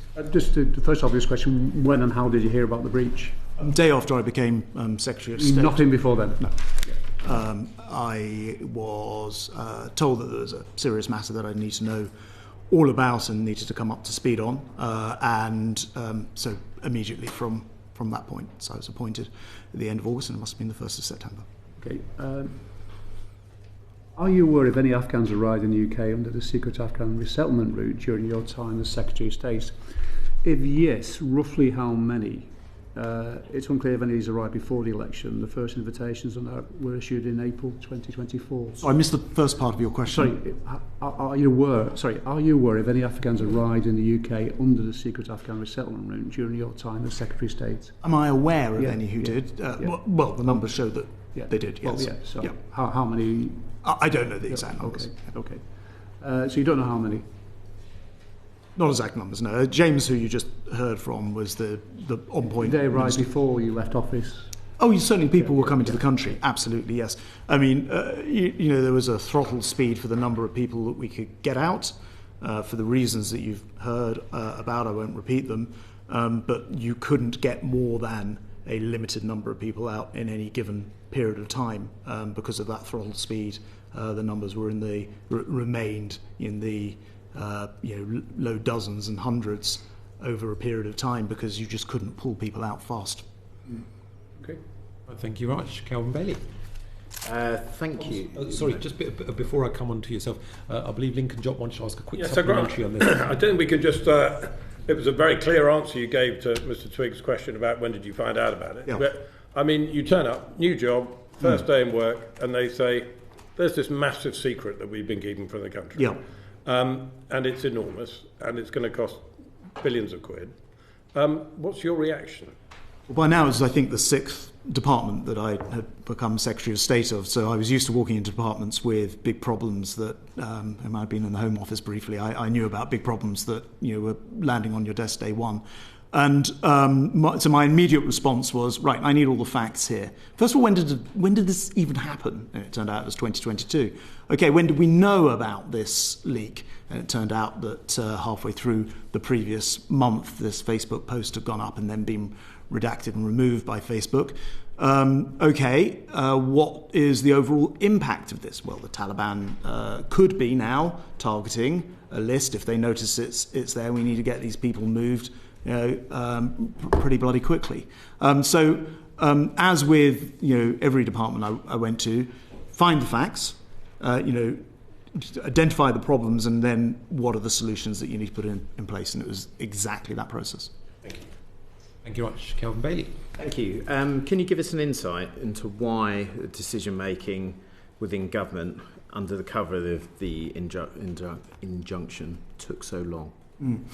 Or took as long as it did? So I think actually the decisions were being made pretty rapidly. The problem was, it goes back to Mr. Twiggs' question, that there was a throttle on the speed at which you could remove people from the country, both because, bluntly, you had to get them out of Afghanistan via illicit routes with fake information. That's how you get them across the border, you're smuggling people out of the country. That's not an easy task, and as Mr. Heapy was just saying, the routes would become known by the Taliban, and then that puts people's lives at risk and so on and so forth. So there was this natural... And then actually you need to get people relocated from Pakistan, which was the route, into the UK, which required that relocation package. So I think that the institution of the state, often criticised, was actually pretty quick. The frustration was that even if you threw every single possible institution of the state at this problem, you could not move people faster than we were moving them. And believe me, we tried. Could there be somebody else that removed people from the country? Was there another organisation that could achieve that?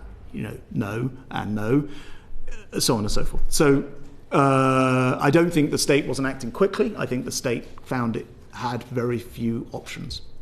Okay, we've just heard from Mr. Heapy that you struggled, or the department struggled, to get adequate responses and information from within your own department. So why should we be as accepting of that response? It took, 3 months for you to agree on the initial cohort of 150 people?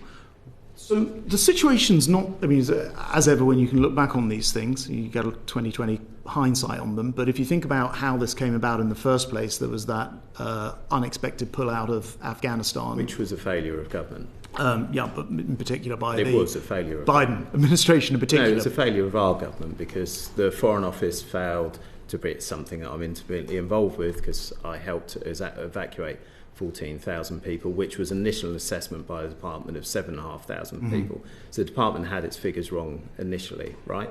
Well, look, this is now before my time, so I'm observing this, but it seems to me that no one was expecting Biden to pull out of Afghanistan as quickly as he did, and then when he did, no one was. Fair enough. I'm not. That is the job of government. I'm not here to defend something which wasn't in my period. I'm just commenting on it because I think it's important in context. And then when he did, no one expected the Taliban to take over quite as fast as they did, or perhaps you didn't, others did foresee that. But that is the reality of what happened, and people will remember imprinted on their minds the chaotic scenes of people hanging to undercarriages of aircraft leaving. I do, very clearly and very personally. But the point I'm making is that in your analysis you accept that we made a failure. We failed to preempt that. That is government's job to balance risk and make sure that there is things put in place such that those risks can be managed appropriately. That is what the military is. It's an instrument for the state to balance risk. Mr. Heapy was quite clear that you were unable to draw from your department decisions that information that he felt necessary to make decisions. And in response to asking why your department was so slow to respond, you I would like to know why Mr. Heapy's premise that the department was failing under your leadership to be able to provide that information in a timely fashion. Because I think that the detail required under what were, as you described, chaotic circumstances that had preceded this were such that no one was ready for a data leak that then caused the necessity to essentially lift a large number of, or a number of people out of the country, which in the end looked like turning into a large number of people out of the country. I am not sure that I entirely agree with Mr. Heapy's interpretation that it was anything other than, in fact I sat here and I just heard him say it, it was very, very difficult to sift through those that were, let's have a go and apply to a scheme that looks like it can give you resettlement in the UK, and were genuine cases, and those who were just filling in essentially a form that had been copied around with blank spaces to fill it in. And I think that is the thing which was causing the problem, just trying to disaggregate the real applications from the others. But Mr. Heapy would have been very close to the detail on that. That wasn't the way it felt to me. But it felt to me that this is just a very complex, messy situation that essentially I came in as Secretary of State and needed to try and resolve. The thing is, Mr. Shapps, the point I'm trying to make is that the absence of, if there was appropriate political will to reach in and see these things through, these things can happen quickly. And we've heard about the mess and the challenges that the departments faced with each other about where you're going to relocate these people. So my question is about political will and leadership. No. If there was the political will, was it at the wrong level? Clearly there's problems inside the department. Just to reassure you, Mr. Bailey, this had my absolute attention, as the records, and I think you will have had all of the paperwork show, occupied a great deal of my time and was a constant pressure to resolved. I recognised more than anything else, as you or anyone else would have done if you were sat in the Secretary of State for Defence's chair, that there were people's lives on the line and that we had to make the machine move as fast as humanly possible. Now, it is true that you had all the various different tensions of where you relocate people to. And again, as I just heard Mr. Heapy say, it's perfectly right that a housing minister is concerned about housing and so on and so forth through other ministers. That's a necessary tension, but it was not the heart of the problem. The heart of the problem that I faced every single day was how you increased the throttle speed of getting people out of the country, and that was the real problem. And I assert that was done in the comfort of your office, in the absence of parliamentary scrutiny and the public pressure under which you would have been feeling had this been out and been exposed to parliamentary scrutiny. There is an amount of pressure there's amount of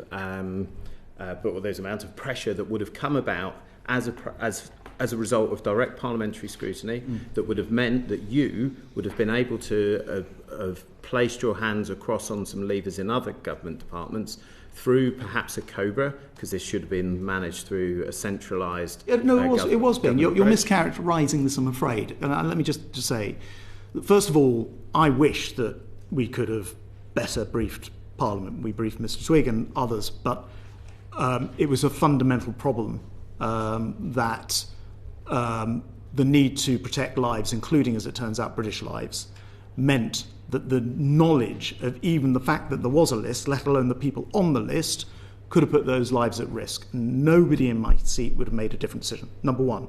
Number two, it is a mischaracterisation to say that we weren't feeling the pressure every single day to solve this.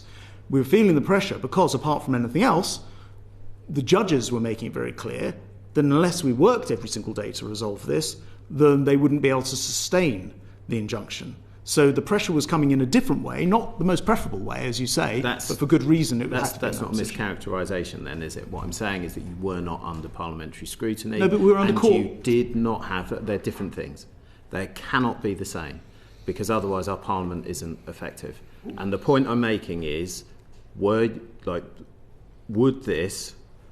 is a balance between the exposing an amount of information or a problem and using that to coalesce pressure across government, maybe elevating this up under the Prime Minister, because your other government, you didn't know about this, you said this yourself, you were in 6 other departments, all of which you said were failing. You arrived with six big problems. But so you were used to coming into departments with challenges, which is what you said at the beginning. Which is not the same saying. You arrived in a department where a big problem was presented to you, which meant that you didn't know about it before arriving. So it cannot be the case that there was a cross-government approach to this problem, or knowledge had leaked beyond the purview of the legal protections that you were asking for. So you were doing this in the absence of the pressure that public scrutiny would have been applied to you, and you were doing it, therefore, without the support that would have given you to reach across other government departments. First of all, I mentioned there's in other departments, and every department has its problem. I didn't say every department was failing. Secondly, it is of course true that I was doing it without the scrutiny of parliamentary pressure, as you say. Obviously that was the case because it wasn't in Parliament.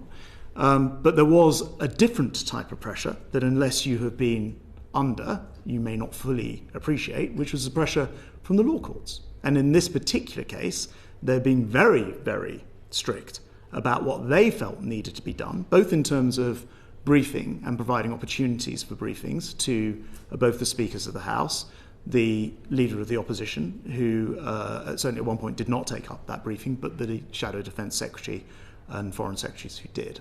And so it was not that there was no coverage, but of course you're right to say that there wasn't that scrutiny. However, you're then saying, and therefore somehow you weren't using all of the arms of the state, you weren't pressurising others, there wasn't a coordinating function through COBRA or other kinds of committees that got to the same thing. That is not true. All of those things were there, and the records very clearly show those cross-departmental meetings took place on a very, very regular basis.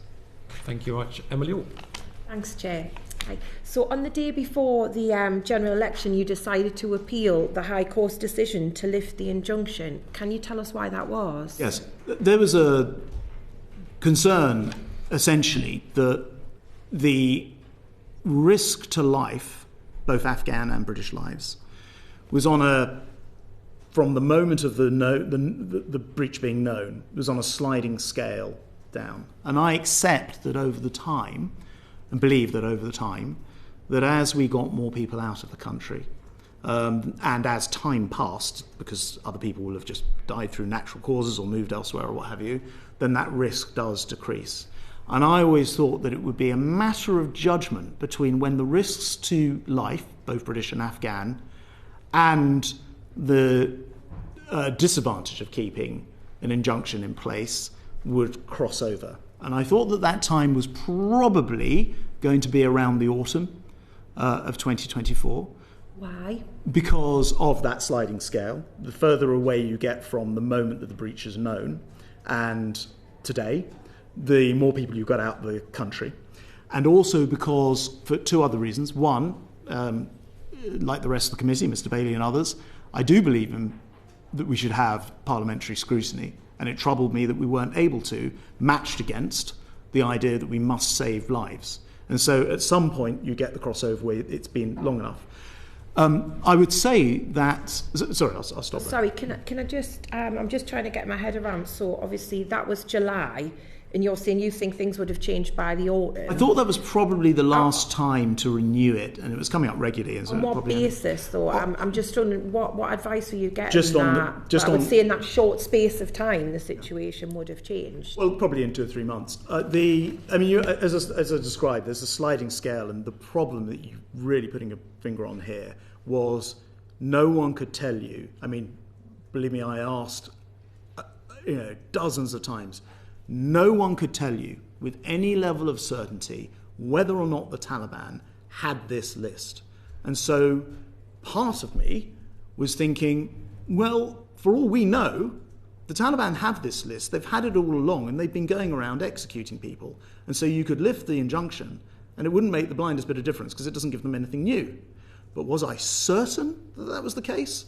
No, I wasn't certain. And so each time that it was renewed, I had to be more than 50%, I thought, likelihood that they did not have the list and this would risk lives. But over a period of time, they're either more likely to have the list or more people who would move and what have you. And I felt like we were getting towards the 50-50, but not quite there.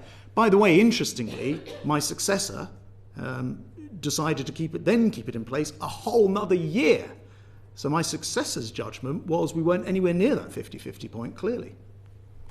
So that'll be how you would reconcile, because I know you told the Today programme in July this year that you don't think it should have carried on as long as it had. But what you're saying is you were making that judgment, which your successor did as well. So I'm just trying to... Yes, because trying to pin you down on... So my successor carried it on for a whole nother year, so longer than I had it in place for. Or they could have been doing that presumably on the premise of what you've just said, that they I need to be 50%. Oh, I see, yeah. I mean, if you take the same sliding scale, he would have been taking his own advice.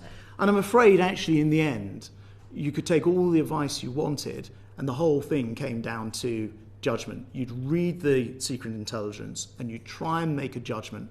How likely is it, and this is the simple calculation, it's really black and white, how likely was it that if the injunction was lifted, that people would die?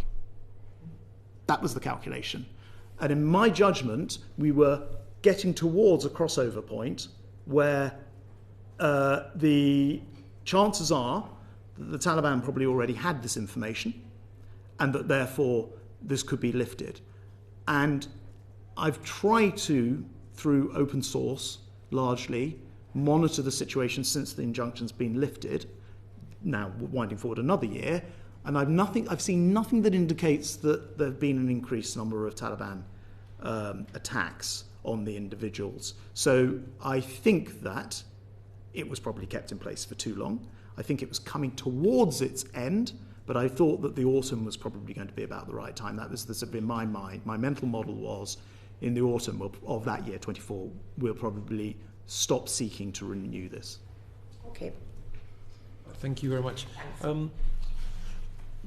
Sir Grant, I just wanted to confirm the fact that there was a complete lack of democratic accountability, of transparency, as has already been pointed out. But why did you initially resist your officials' advice to brief the Shadow Secretary of State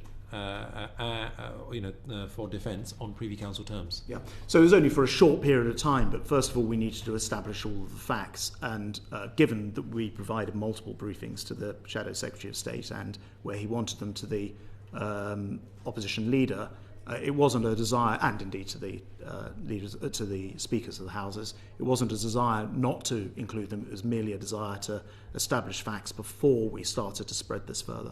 When you say briefly, you only how long is briefly? I mean, it will be in the. I can write back to you. It will be in the file there. But it wasn't a particularly long period of time. What I needed to do. Yeah, I think about a month. I think that's probably right. You decided not to brief the Shadow Secretary. Because I think in any crisis situation, the first thing to do is not to widen the scope. The first thing is to find the facts and then to start to brief others. So what made you change your mind on this in due course? Was it just that you... We just got to grips with... I mean, so I come into the situation where there's been this leak, we need to do something about it, we're going to put these programs in place, I need to find out the extent of it and fully understand what's behind it. And look, I know that Parliament always wants to know. I was a parliamentarian for 19 years, right? If I was your side of the... I'd be saying the same thing. That's why we're so shocked. And of course the media are keen to know. But the truth is, there are just times, folks, and this is the grown-up world we live in, where the executive power, the cabinet essentially, have to make decisions. I can give you many examples. In a grown-up world, Sir Grant, with all due respect, while we're shocked that having been a parliamentarian for so long, that you decided to significantly curtail the workings of Parliament, of the Defence Committee, and why did you decide to exclude the then chair of the Defence Committee? Did you not trust the chair of the Defence Committee at the time? It's not about trusting somebody or not trusting somebody. It's just about wanting to save lives. And if you want to save lives, then you will keep the information. The chair of the Defence Committee at the time would have stopped you from saving lives by briefing them. So look, where you have a situation where not just the list, but the knowledge that the list exists could itself put people's lives at risk. You have to decide where that line is, where to draw that line. And my view was, first of all, establish the facts, and then we can start to brief people, and we did in the manner in which we've described. There are lots of things that we don't share with parliamentarians. Look, folks, I can say this now because I'm not a parliamentarian, right? The position of the nuclear subs, the codes. There are just things that we cannot share. And I did not feel... With all due respect, Sir Grant, I don't think that the chair of the Defence Committee or the chair of the Intelligence and Security Committee, who you decided you did not want to brief, that they would have been requesting you for nuclear codes, and likewise, I'm not requesting anybody for any nuclear codes or the like. But at the very least, I think it would have been courteous to extend that briefing to the chair of the Defence Committee and the chair of the Intelligence and Security Committee. But you decided not to do that. And that really has put your record in a bad light, wouldn't you say? Look, I disagree, and I understand that the committee may disagree with me on this. But unless you sat in a chair where... And the committee will, I think, concede that the more people who know about it, the more people could know about it, because unfortunately things do get around. And the more it was talked of and known of, there was, even if it's a very small chance, 1% greater risk that might get out, then that's a 1% greater risk that people would die, including British forces. Let's recognise the facts. There were several, and when I do mean several journalists, activists and Afghans that were all aware of the data breach. The thing had been put on Facebook, for God's sake. I'm sure the chair of the Defence Committee and the chair of the Intelligence Security Committee should have been made privy to that information. And in fact, there should have been a briefing given to all Defence Committee members. But you decided against that. No, I just disagree. I just disagree. And no offence to anybody, and probably the members in this room were not the people on the committee necessarily, and some may have been. I disagree. Where there are people's lives at stake, there are just times where you have to use executive authority in order to protect lives. And I know this is not what people want to hear, and everyone thinks that everything should be shared all the time. As soon as you reach out further, there is a chance that somebody says something to someone and word gets back. And frankly, I'd rather be sat in front of you today explaining why I acted to save lives than sat in front of you today to try and explain why I didn't act and people died. Yeah, but I think all of us are on the side of saving lives, on making sure that the right thing is done. You took a decision to keep that circle very, very tight. Yes, correct. Just for yourself and a few of the officials, including the opposition and the leaders of the speakers of the House. But with all due respect, the members of the Defence Committee are duly elected by the House. They have the trust and confidence of 650 fellow parliamentarians, and I am sure that those individuals who are regularly the outriders for defence, and I'm sure that's what committee members are doing at the moment, that our predecessor committee, that they should have had access to that, and that is what I think has actually led to this debacle being worse than it is, because those decisions weren't taken, and that's a deficiency in democratic accountability has led to the situation whereby we now all feel that the wrong decision was taken at the time. I respectfully disagree. You've asked me here to tell you what I think, and what I think is everybody says, you can trust me, tell me on parliamentary terms, tell me on Privy Council terms, or tell me on... Everyone is going to say that. But the truth is, even if that made it 1% more likely that people would die as a result of the knowledge of this list spreading further, I was not prepared to take that risk. As simple as that. And look, there is always a proper balance between executive authority, parliamentary authority, the courts, and you may think I drew the line in the wrong place. I go to sleep at night knowing that I drew the line in the place where I thought most lives would be saved. And that's the decision I decided on. I think we'll have to agree to disagree there, because we live in a parliamentary democracy. I think that people should be, especially elected members, to those respective committees should be entrusted with that. But let me move on to Lincoln's job. That would involve, just to probe that a little further, that would involve people who are not actually even Privy Councillors now having very top secret classified information. And I just think that in the real world, when it comes to saving lives, there are times when the state has to go about its business in the through real executive world, power. when so many journalists, activists, Afghans, and all and sundry who were on Facebook already knew about it. Well, look, so I'm not the courts, right? I wasn't the courts, and the courts decided on a super injunction. So the courts looked at this and decided it was serious enough that even the fact of there being an injunction couldn't be reported. I did not then want to go around undermining that by spreading the word further. It's also my understanding that the courts were actually advising at the time that there is a lack of democratic accountability and that perhaps other people should be briefed. And you know, as we had those discussions, it was a developing situation. It wasn't the same on day one as it was in month 6. But as that situation developed, we indeed did widen the net of those who were briefed. And as I've already discussed, I felt that it was an injunction that could be probably lifted at around the autumn of 2024, and yet my successor actually decided, I'm not criticising, he will have had his own views on this, but to hold it in place for a whole another year. And I don't know whether my successor did or did not brief this committee during that time. I understand. We will be questioning your successor. Yeah. I mean, there's, for a much longer period of time, somebody else came to the same decision, which is interesting to me. Yeah, we will be fully inquiring into the RIMA review and everything else, all the actions taken by the current government. But let me move on to Lincoln Job. Yeah, can I just look at the mechanics of how the compartment of a super injunction gets extended? So, for example, was it your decision to read in, do you apply to the court saying we think the Speaker should be read into this, or does the judge just come to his own position? So my understanding of the mechanics, I was never in the room for that, in court, is in a closed hearing, there's a discussion with the legal counsel from the department and the judge to, I guess, come up with a proposal. And the judge will say, well, this will continue, but you need to inform the speakers, or you make sure you're continuing to brief the Shadow Defence Secretary, or perhaps it should be the leader of the opposition.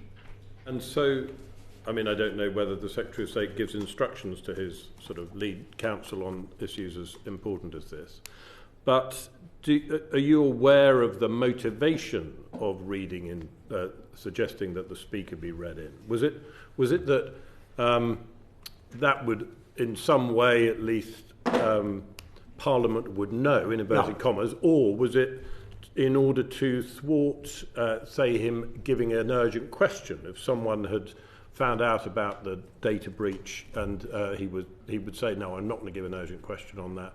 Was that the motivation behind it? Yes, it was to bring in that degree of parliamentary scrutiny, even though it couldn't be full scrutiny on the floor of the House or indeed under the decisions, even the Select Committee. It was to bring in some parliamentary scrutiny to the process, and also to inform the Speaker, perhaps that the Speaker didn't inadvertently actually grant I guess you could have a situation where the Speaker could inadvertently grant a debate without realising there was indeed an injunction in place. So I think it was more to ensure there would be no further parliamentary scrutiny, not to ensure. Well, the judge's view, I recall, was that this would be as a substitute for parliamentary scrutiny, that a number of people in Parliament would know about it, including, as I say, the Leader of the Opposition and the Shadow Defence Secretary. And and you say that the judge and your lead counsel came up with this plan themselves, that not, yes, not under your direction. I wasn't in the room for these conversations, but but there would be a hearing. And the judge would typically be very interested in what's the progress, that's how many people are coming out, and what's the status of the programme, and how do we make sure that there is some parliamentary knowledge of this, and I guess through that process. And last one, in your subsequent conversations and your open source sort of research and things like that, and conversations with journalists, have you come across anyone asserting that a super injunction has been served on the Speaker of the House of Commons before? Or was this unique? I am not aware. I don't think that's quite characterising it correctly, though, because there will have been super injunctions before that would have been of interest to parliamentarians. I don't think the... Oh, I see he was sort of served by being briefed, essentially. Yes, I see your point. Yeah. I don't know the answer to that. Thank you. So Grant, we're debating about parliamentary scrutiny and democratic accountability and transparency. But is it not also the case that the super injunction, which was regularly reviewed by the High Court judge, that on the 21st of May 2024, the day before the election, he intimated that it should now be discharged, but you then decided to appeal that decision, even though that's what the court decision was. And we all know that where that has led to the prolongation of that, not just injunction but super injunction. So why did you decide to do that? Well, so as I said in the previous answer, I felt that on the balance of evidence, and it was difficult to be precise about this because the briefings frankly led to different conclusions depending on who you asked, but on the balance of evidence, we probably needed another 2 or 3 months to get the number of cases out that would make me feel that the balance of saving lives was improved by having a super injunction in place. There was a downside to the court activity that I think is important to put on record for the committee and may not be widely understood, and it's this. The courts, in order to keep the injunction in place, continued to push for higher and higher numbers of Afghans to be relocated to the United Kingdom, to a point that, in my view, was in danger of becoming unacceptable on the other side of this equation. And so, and I should explain this actually, the reason why I thought that there was no more than perhaps 2 or 3 months that we should allow this to stay in place was we were getting to the point where I was worrying that the scheme would end up letting people in that on balance probably were not entitled to come to the United Kingdom. Every time this went back to court, the judges would say, yeah, we'll keep this in place, this injunction in place, but you need to expand the scheme. And this is the other reason why I thought that the scheme was coming to the end of its useful life, along with the further away from the breach, the less chance there was the Taliban were going after these people, or they already knew about it, and therefore you could lift it. So I thought there was one more turn of the wheel, and I thought that, as I said, that summer or autumn, we would cease to resist it. I'm actually fascinated that my successor then actually did keep it in place for a whole another year, and whether that was on the basis of more intelligence or some other reason, but that's where I was headed with it. Well, thanks, Chair. Just to revisit that, so you said one more turn of the wheel, and you'd said in answer to my earlier question that you thought maybe it's around the autumn time. So why then did you apply for an indefinite extension in the May instead of just a temporary extension? Yeah, I think probably just a legal kind of nicety, as it were. It wasn't that we were trying to keep it in place forever. It's just probably just stop having to go back every 2 or 3 weeks or 4 weeks or whatever it was to renew it. But it wasn't a sort of it wasn't for any other reason. How it's confusing to us though. Look, you know, you're saying you think autumn it should have probably been lifted. You were constantly reviewing it, but yet you applied for an indefinite extension.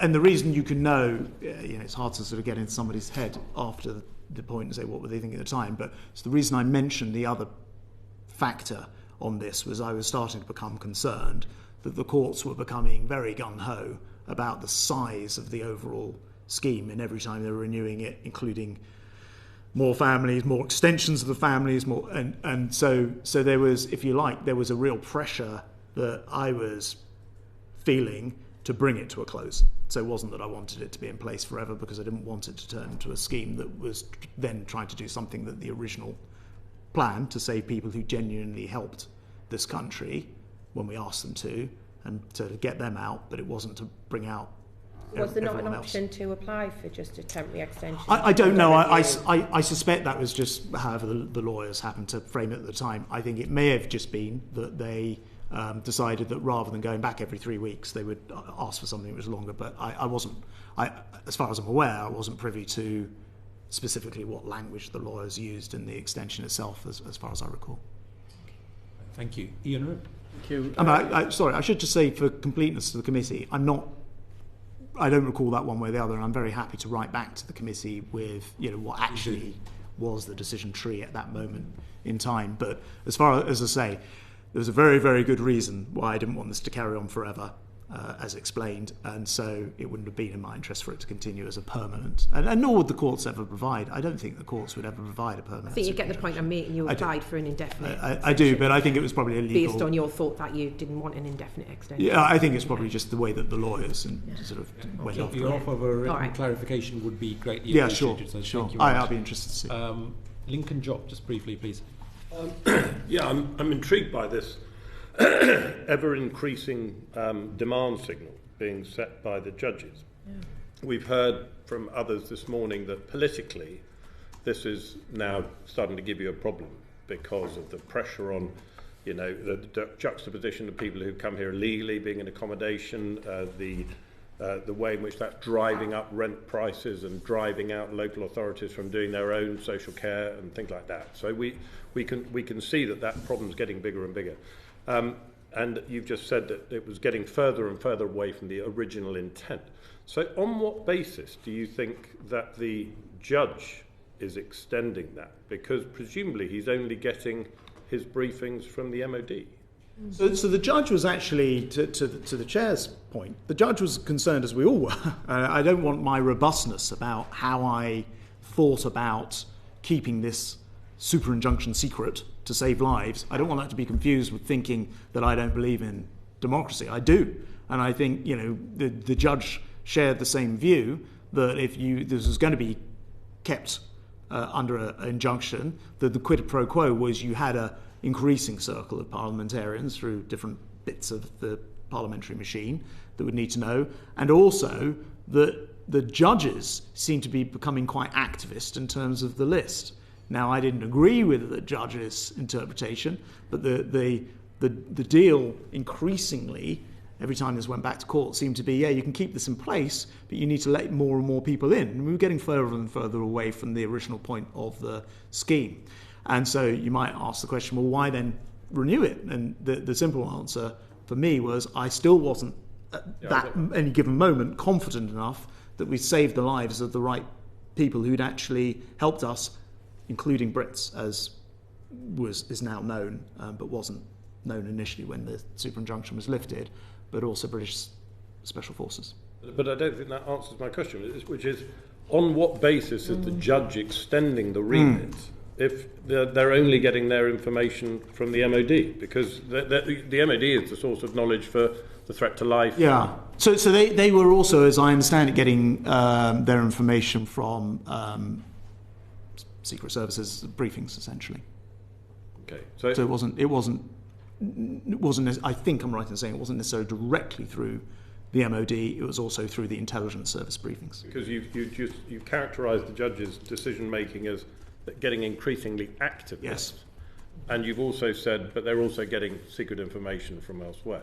Yes. I mean, not sort of illicitly, but we would organise for them to have intelligence briefings, and they'd have the intelligence briefings, and then they'd come back and go, well, what about this group here? Who are the family members of this person over here? And suddenly the numbers were going from the low hundreds into the many thousands, even tens of thousands, even 100,000 plus, and it was becoming unacceptable. And actually, again, to the committee's point, I was reaching the point of thinking, well, the crossover occurs when when you think you've got enough people, the number of people you're going to get safe, you've got safe, and now you're getting into a whole new cohorts of people who possibly don't have any particular reason to be here, but the judge is forcing us in that direction, which is the other reason why I knew it needed to come to an end. Well, we can examine that with the Secretary of State next week. Yeah, no doubt. We'll look forward to it. Ian Room. Yeah, thank you. Given the exceptional circumstances of this super injunction. Just for the record, did you ever meet with your successor, John Ely, to discuss this and to do an handover, or was it left to the departments? Specifically, the minister responsible, which was James Heapy, who you've heard from, handled those briefings directly. I did call the minister after the election, the new Secretary of State after the election, to provide a handover, but obviously there's not matters that we could discuss widely over the phone. But my attitude was, with the current Defence Secretary and then opposition Defence Secretary, the Shadow Defence Secretary, was to entrust him with briefings. He, is in the role that I think, in the best interests of this country, required him to come into, to win the election, which certainly looked likely, required him to come into the job with as much practical information as possible. And I've always had an extremely good relationship with the current Defence Secretary, because I think matters of national security matter more than politics. Yeah. So we all learn through our experiences in life. So my final question is, with hindsight, what, if anything, would you have done differently during your time as Secretary of State? Well, possibly in other areas a number of things, but in this particular area, and I know that the easy answer would be to satisfy the committee and say, well, maybe I would have briefed everyone earlier. I wouldn't have done. If I lived my time again, and on this particular issue, I am satisfied that my course of action is more likely to have saved more lives of Afghans, but also of Brits, than any other course of action. I wouldn't have altered it. Thank you very much, Sir Grant. That brings to a conclusion our evidence session today. Very, very grateful to you for your contribution to our inquiry and for giving evidence to the committee. With that, I bring the session to an end. Order. Thank you.